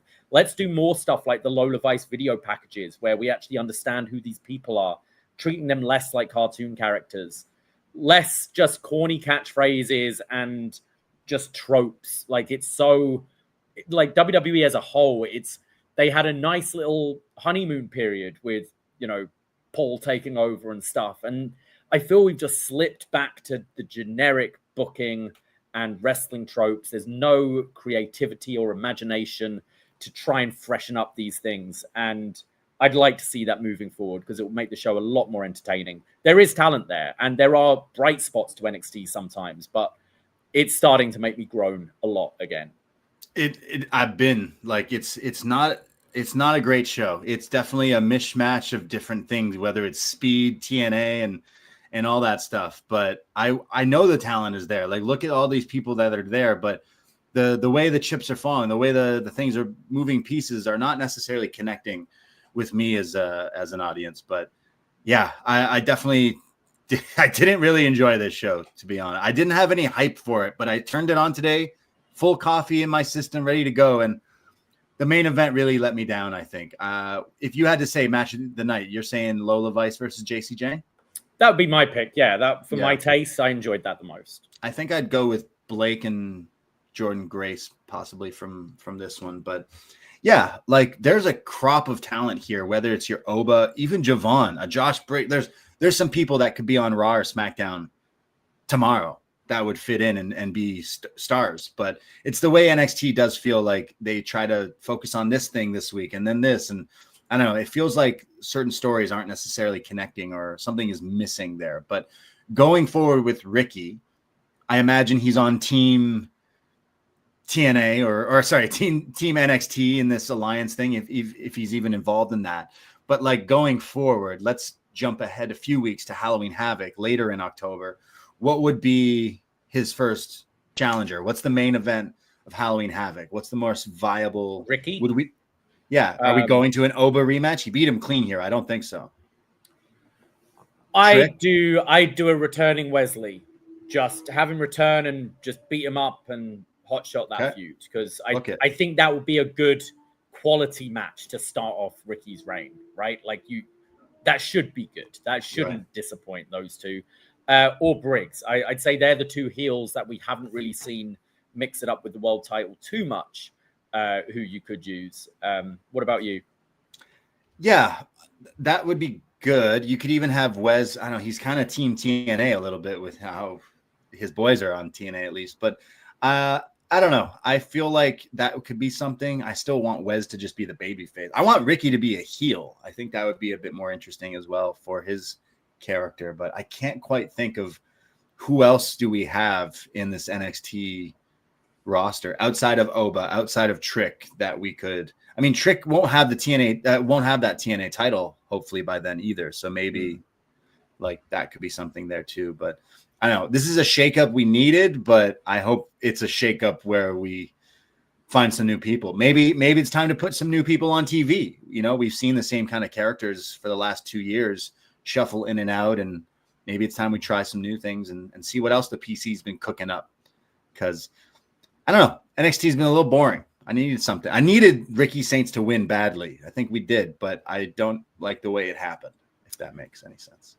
Well, we have one piece of feedback from Megan, who says a slightly above average pay-per-view opener was hot to get Javon on the comeback trail to the NXT title, and a shocking title change to revamp the main event scene. Oba has done it all and seems primed for main roster success. The women came through as usual. Absolutely. Thank you, Megan, for writing in. Thank you, everyone, for joining in the YouTube chat here at Post Wrestling. We are up next. We do this every Tuesday. We will be back this Tuesday night after NXT. We'll know the teams for the invasion. Long live the Alliance.